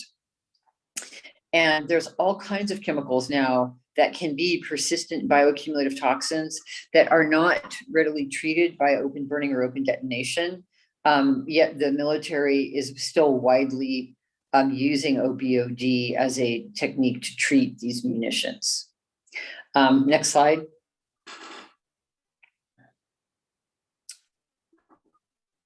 So community groups hosting these OBOD sites across the country have developed a critical technological characteristics for the technologies that they want to replace these OBOD facilities. So the Ceasefire campaign is a national campaign that has dozens of members across the country that are in communities that host these open burning and open detonation facilities. And we worked with Congress in the National Defense Authorization Act to get a National Academy of Sciences study on the available alternative treatment technologies and what the applicability would be for different waste streams, okay? So these technological characteristics actually mirror many of the comments that have been brought up in this hearing, and especially about monitorability. So let me go through some of these characteristics, these technological characteristics. Next slide.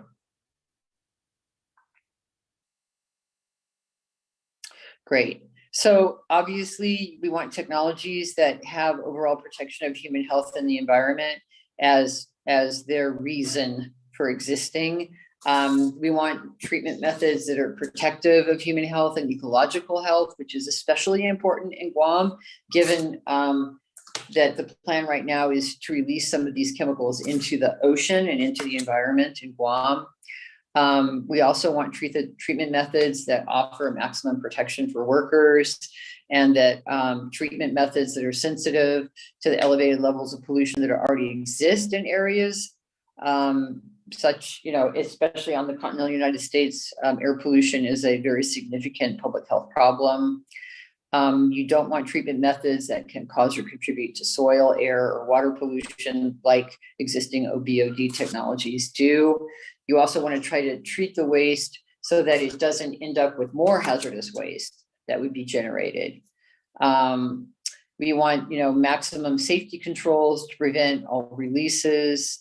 And you want to make sure that whatever technology you're using does not have the potential to have catastrophic releases, basically explosions. And you want treatment technologies that have aggressive safety management protocols. You can obviously read some of the rest of these. These characteristics are all about protecting human health and the environment, and also maintaining protections for marine and aquatic receptors and ecosystems, including important fisheries. So this technology criteria is a criteria that our ceasefire steering committee worked on for almost a year, and you can see how applicable it is for the island of Guam. Next slide. So one of the key issues here is this monitorability, this issue of monitorability. How easy is it for whatever advanced treatment technology that you're going to be replacing your BOD facility with? Can it be monitored effectively, both at the site itself and in the surrounding community, and whatever wastes are created? Okay. And so part of this monitorability characteristic was created from a federal advisory committee on the destruction of our nation's chemical weapons stockpiles. We as a nation signed up to the Chemical Weapons Convention, and we were required to destroy our chemical weapons stockpile by a date certain. And the DoD wanted to incinerate all of the chemical weapons. And the communities that were hosting the chemical weapons stockpile, of which there were 9, were very unhappy with that. And they came up with basically a couple of acts of Congress to force DoD into an advanced treatment technology operational mode instead of just building all incinerators. In the end, about half of the weapons were incinerated and half were destroyed using these advanced treatment technologies. And so then you come to the third characteristic, which is the long-term effectiveness and permanence. Looking for complete solutions, not for treatment trains where things have to be treated more than once. Treatment methods that don't require long-term maintenance, storage, or monitorability, and eliminate any long or short-term liability to future generations. They allow property to be clean closed, essentially, so that once treatment is done, you can return the property that it was deployed on to unrestricted and productive use, and that the treatment method is superior with fiscal considerations and fully inclusive of ecological, environmental health, remedial investigation and site closure, as well as residual contamination burden. So you can see that a lot of thought went into this technological criteria, which we shared during the National Academy of Sciences process. And the National Academy of Sciences used pieces of this criteria when they went and looked at advanced treatment technologies that were currently deployed at existing facilities. So next slide.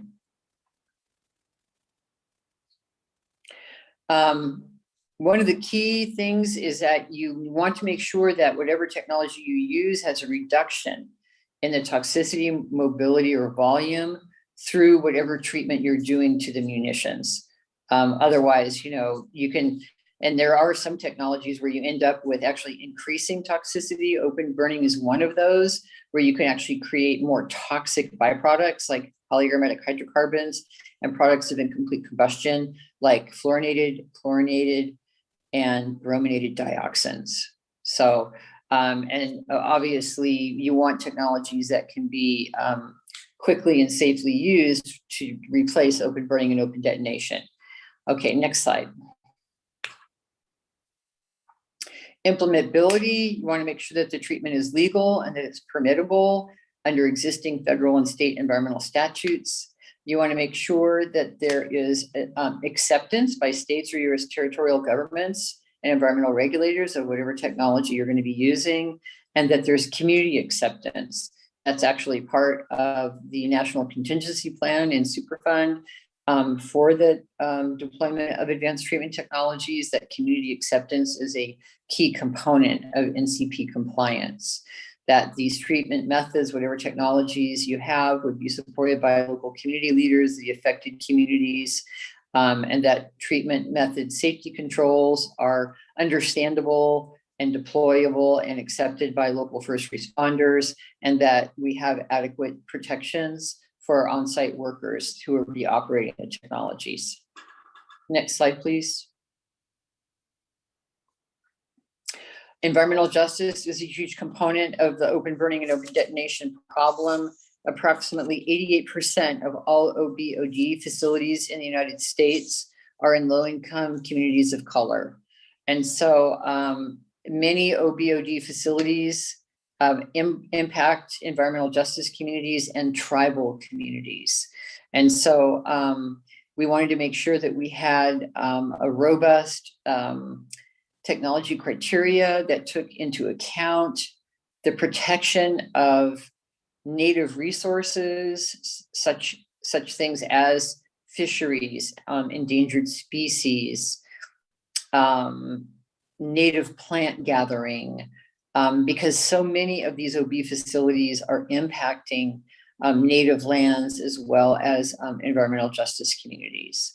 So I won't read through all of this, but a key consideration here is, the impacts, the cumulative, additive, and synergistic impacts to residents, workers, and on-site personnel and off-site communities. Next slide. Again, a very key component of this technology criteria are transparency. We did not want a black box where you fed munitions in and you don't know what's coming out, because that's really what OBOD is. It's like a black box. You don't really know what kind of products of combustion are being created, and you don't even know what's being fed into the OBOD system, because the permits don't specify what chemicals are actually being combusted. They just specify what munitions are being treated. So the transparency issue was very important to the communities that we work with on the ground and to our steering committee members.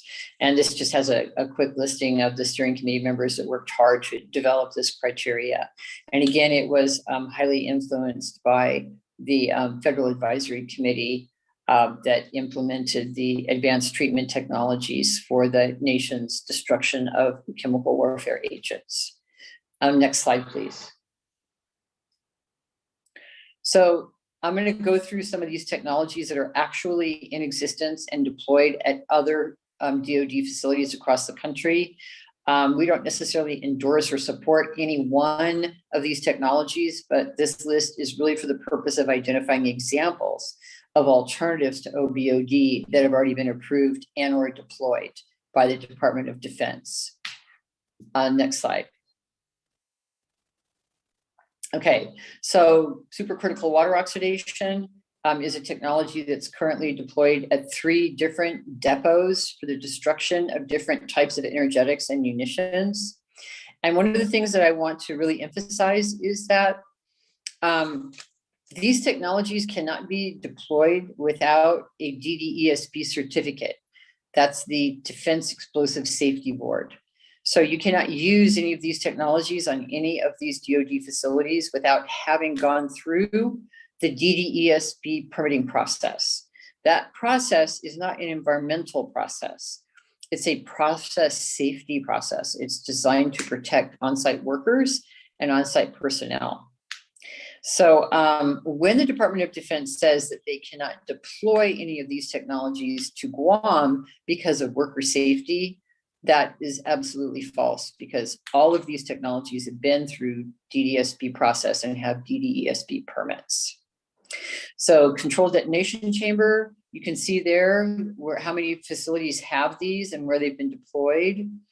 Dynasafe, which is a static detonation chamber. Currently there are, at Bluegrass, they have one, which was originally used for the destruction of chemical warfare agents, and now has been altered to be able to be used to destroy conventional munitions. And it's also, they also have one at the Tooele, same thing happened in Tooele, where they had chemical warfare agents that were destroyed by this type of chamber. Then they have altered it so it can be used to destroy conventional munitions. As well, Davinci Systems, you can see that there's only one of those, actually two of these, one in Kentucky and one in Utah.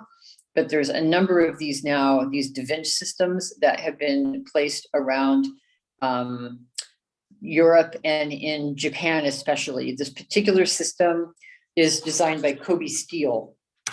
And when the Japanese government were pulling their chemical warfare agents, their chemical weapons out of a large bay, they asked Kobe Steel to build a detonation chamber by which they could destroy the weapons in the chamber. And so that's how this system came about, was through actually the efforts of the Japanese government not to open burn or open detonate or incinerate their chemical weapon stockpile. Next slide.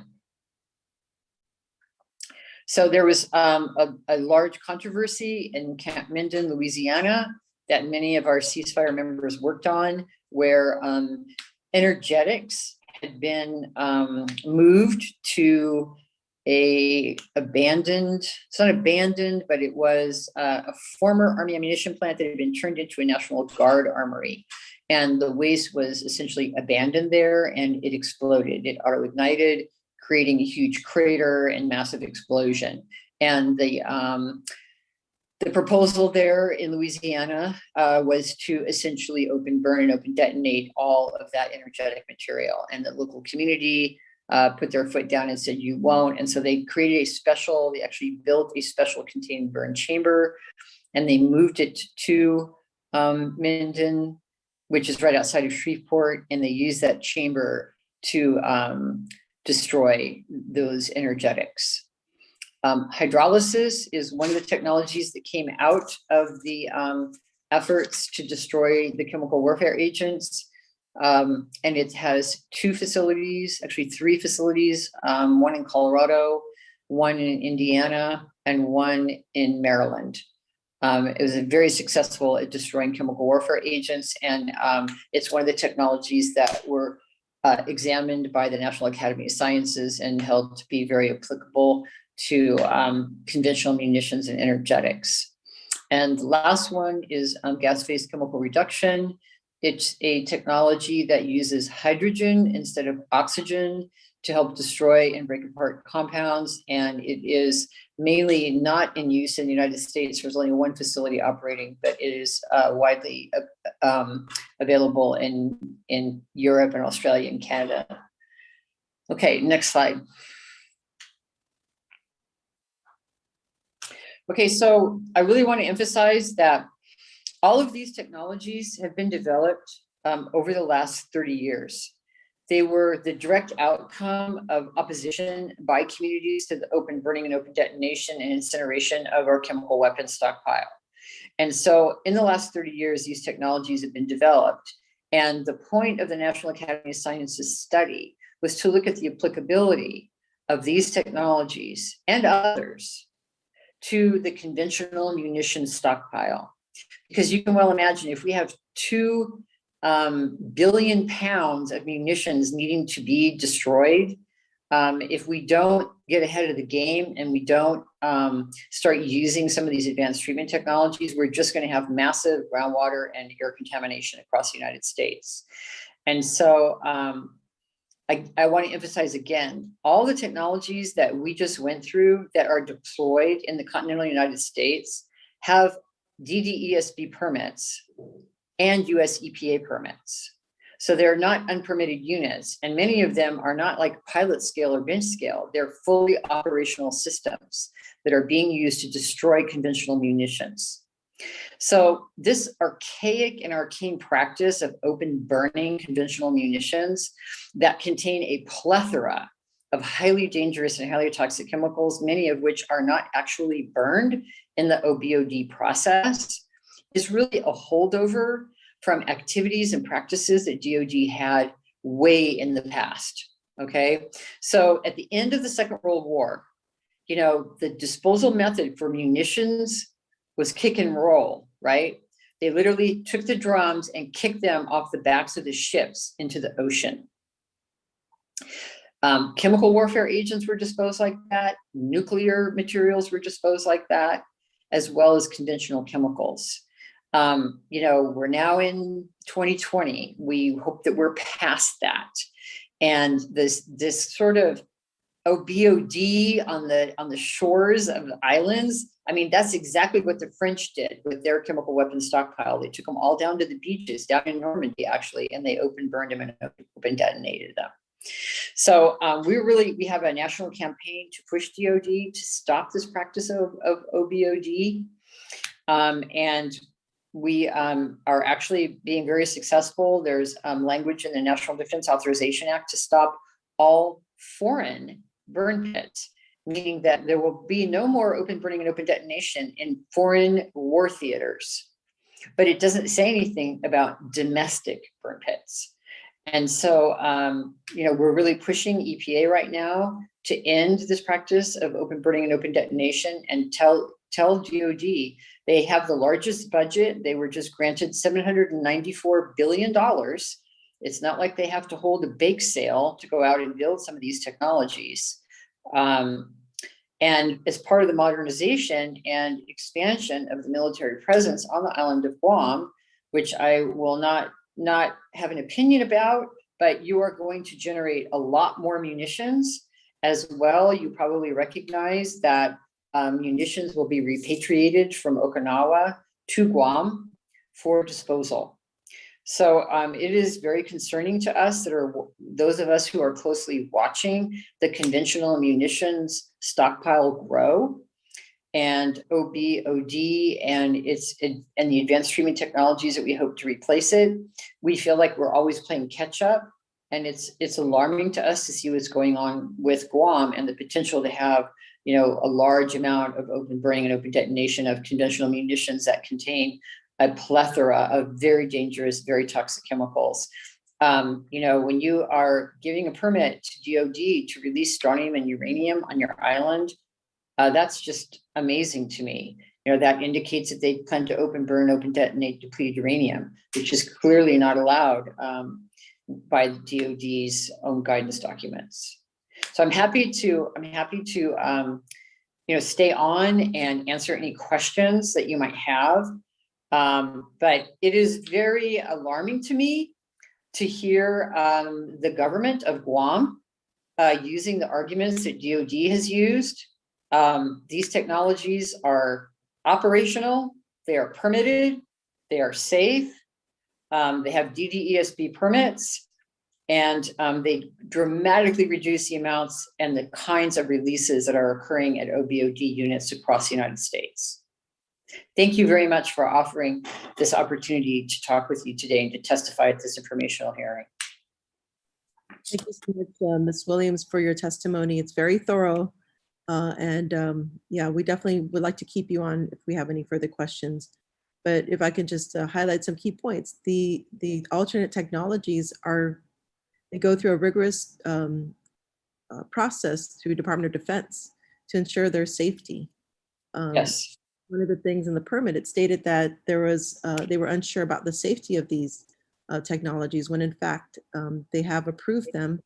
Can you just reiterate for the audience which communities have these facilities that they've implemented and maybe talk about what type of munitions?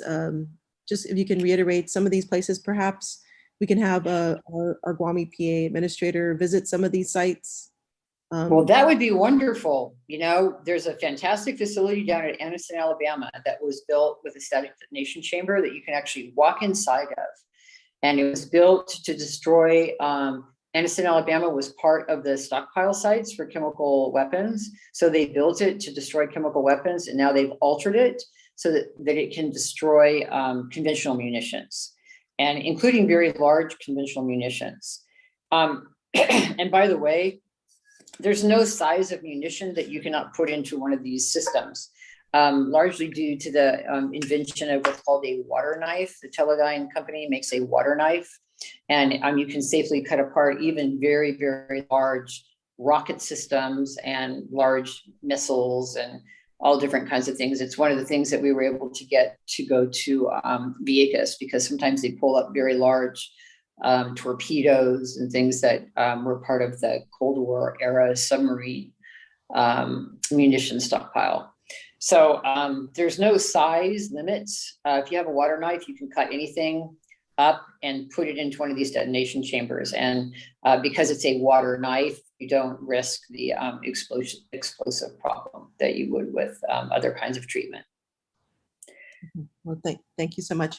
I know Senator Tello has to go. Did you want to ask any questions at this time before you leave? Thank you, Madam Chair, and thank you to Jane Williams for that presentation. I'm glad we have a copy of it so we can review it. I think some information also that Conchita brought up with regards to, I believe it was the EPA environmental protection. It talks about examples of subpart hazardous waste permits. I was reading some of that, quite interesting. I think the end goal here, and I'm sure EPA feels the same, is to protect our environment, you know, and any kind of long-term effects that it may have on our community. I mean, I'm a cancer survivor, and you know, some of this, and it's thyroid. I believe it's all through downwind or any kind of chemicals in the air, ground, and this is something that's a reality. And I think the whole purpose of this is to review the draft regulations for Anderson Air Force Base as a permit, if I'm not mistaken, and going through it. It's quite extensive, 353 pages. Still reviewing some of it, but I just want to ensure, you know, Walter, please, you know, and Conchita, who's been there forever, that, you know, Guam has every advantage, as the states do, when it comes to, you know, getting rid of all their waste and ammunition. So what happened before may not be kosher now, and what we have today to utilize for more safety mechanisms put in place, and by all means, let's move in that direction. So I think the opportunity for the comments. Look forward to continue to watch this on YouTube, because it is pre-recorded that we can go back and review. And thank you, Madam Chair, for having this hearing. And all the questions that you had are very relevant. I'm hoping that the ones that you provided for us or provided to EPA to be answered, maybe you can finish off that, because I think you stopped at like number 2 and then just kept going on. So, okay, or 3 it was. Thank you so much, everyone. Please be safe. God bless. Thank you. I'd agree. That was great ending remarks, by the way, for the hearing. That would have been great ending remarks. But thank you for your participation and your message. Okay, have a great day. All right. So the other point that was brought out was importation of waste. So, you know, Administrator Walter, does this permit does it disallow importation?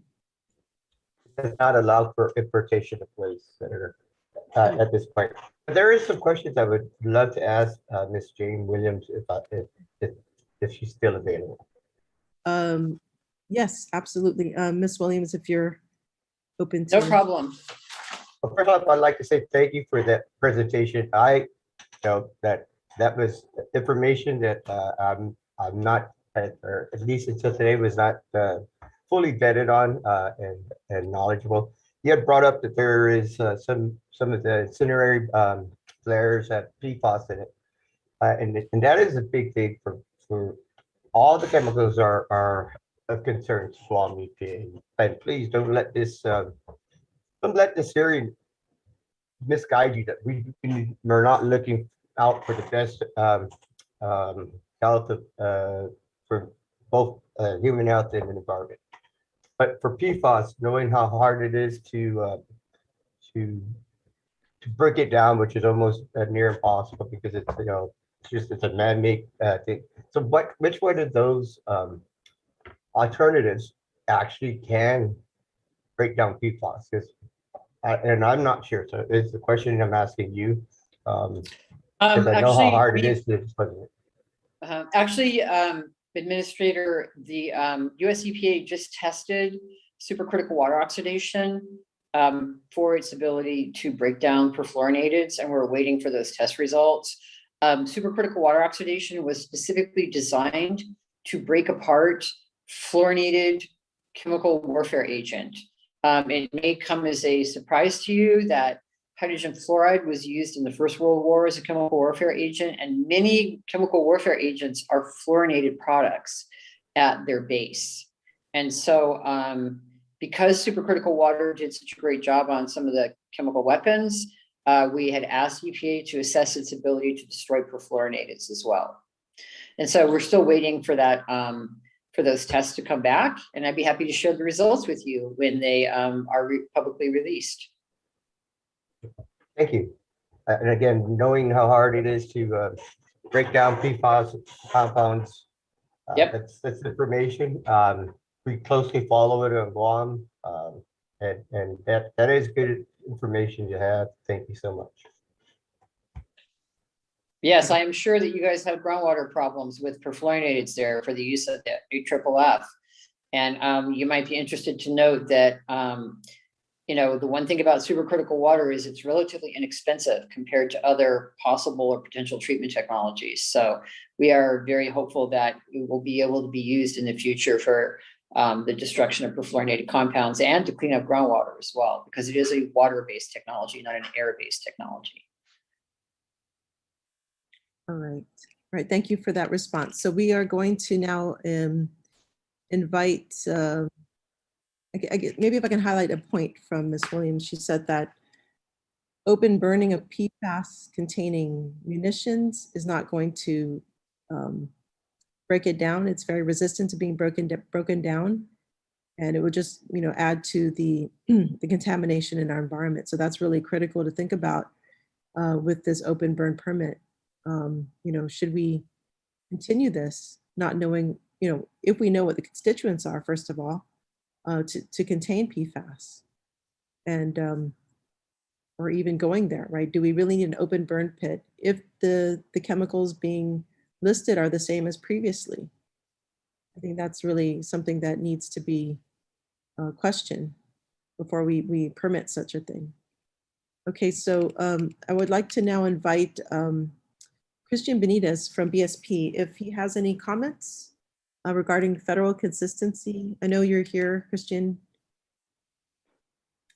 I believe Audrey Mena was here earlier too.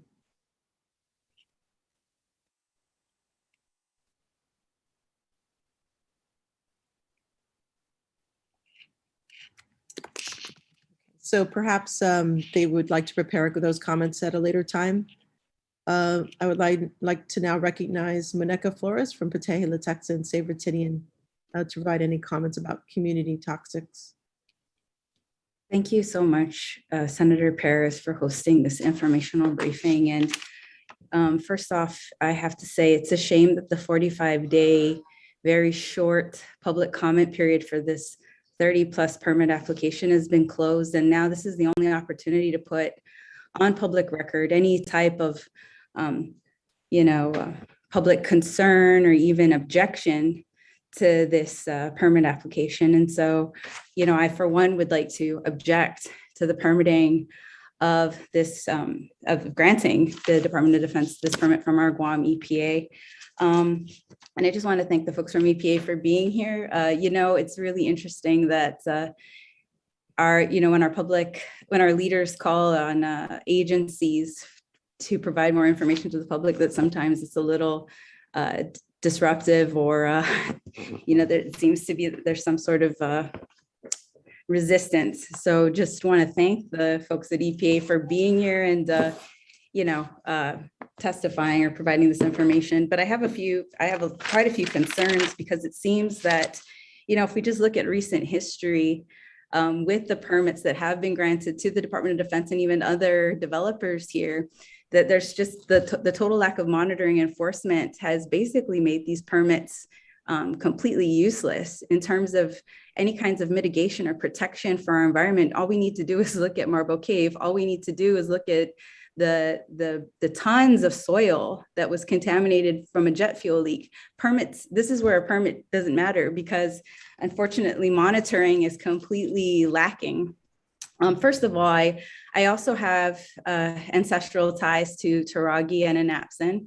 And we have several friends and family members who have ties to the other lands in Arunau and Letexan. And the North is so beautiful. And it's not beautiful because the federal government stole these lands and continue to occupy these lands against our indigenous rights and our will, but they're beautiful, pristine lands, and we need to protect them as much as possible. And I have a great deal of concern that this open burning is going to take place right above our freshwater lens. The Northern Lens Aquifer is extremely vulnerable, and we're going to see a massive reduction, 1 million gallons of water a day from this aquifer, not to mention all of the contamination from, the proposed operation of the firing range, and now these pits, this open burning, which is also right along our coastline. It just, it doesn't really make sense to me. And if our Guam EPA folks, who continue to say that they're not, experts on this, on some of these issues, it doesn't really take a whole lot to learn about the millions of pounds of hazardous waste these types of pits and open burn practices in the Department of Defense create every year, or the billions of dollars of cleanup, the billions and billions of dollars of cleanup that the federal government spends on a very regular basis to clean up these contaminants, and the decades in which the Senate has asked Department of Defense to stop this practice. And also the incidents, the numerous incidents of underreporting.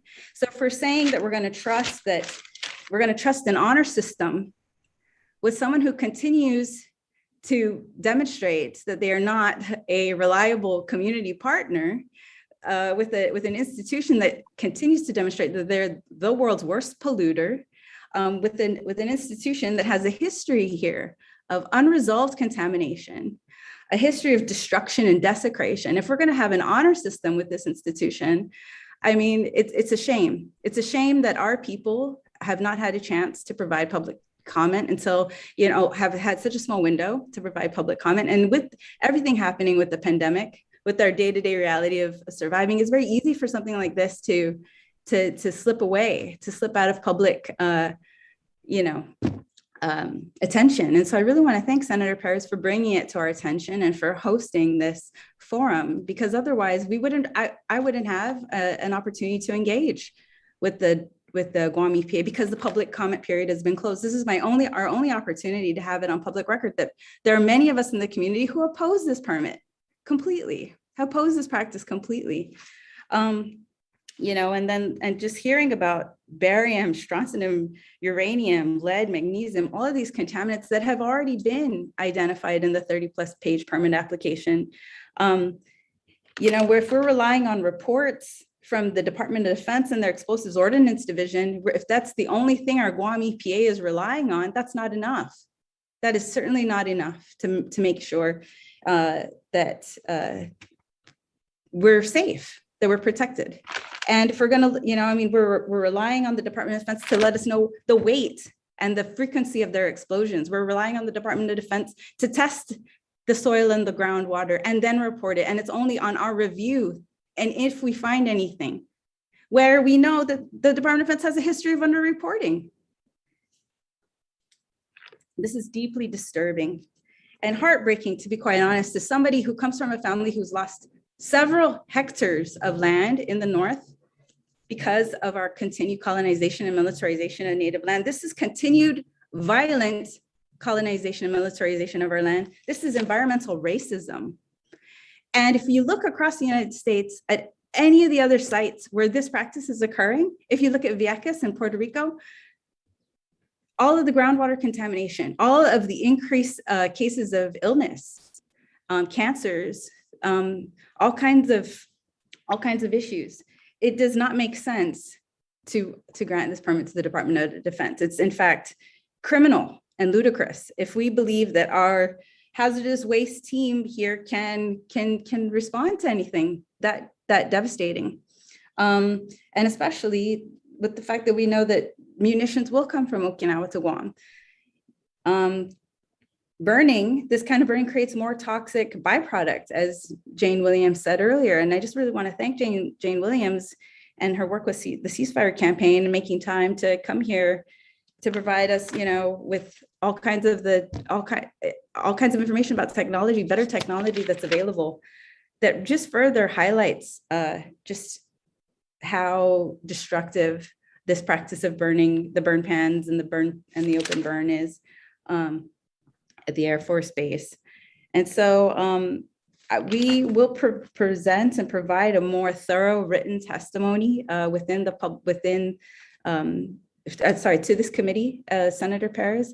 I just really had to say those few comments. Again, we don't know. We do know that if we're going to if we're going to practice the honor system, we want to do it with someone with a good track record. And we do know that the military does not have a good track record with transparency, with letting us know the activities that are taking place and the levels of contamination, and does not have a good track record of cleaning it up either. So thank you so much, Senator Perez. All right, thank you so much, Ms. Flores, for your testimony. So I believe this, being that there are no other testimonies, I would like to just end with some closing remarks. I think it's pretty clear that there are proven technologies out there for alternative treatments to energetic waste, and it's so important that in order to protect us and our environment, we need to ensure that this permit is not rubber stamped as it has been in the past. We know there are communities out there that are limiting the exposure of toxic releases by using these alternate technologies. And Guam EPA has a unique authority. They're delegated authority to oversee the hazardous waste program, and they can use that power to make this transformation, to make this change. Like the previous speaker said, this is my ancestral land. And if we are to honor our ancestors, we must do more to be better stewards. There's no need to go through OBOD. It's uncontrolled when there's other technologies out there that are safe, that are proven safe, and it's been utilized for many decades. So I want to thank all those that have come here today to provide information. Guam EPA Administrator Walter Leon Guerrero, Deputy Administrator Lastimosa, Mr. Kanata. I want to thank also Ms. Jane Williams for her presentation, Ms. Monica Flores for her presentation as well as the staff at Guam EPA. We do hope that many of these questions can help change the direction of this application. And we look forward to your response in ensuring that our public is protected. Considering PFAS, only 70 parts per trillion is considered a health. It's harmful to health, and many of these munitions have probably been treated or contain high levels, as you heard in previous testimony. 45% of these munitions contain PFAS. So, you have a unique authority and a position to prevent such a release from happening through very use of outdated technology. So thank you, and we'll keep looking for your response. Looking forward for your response.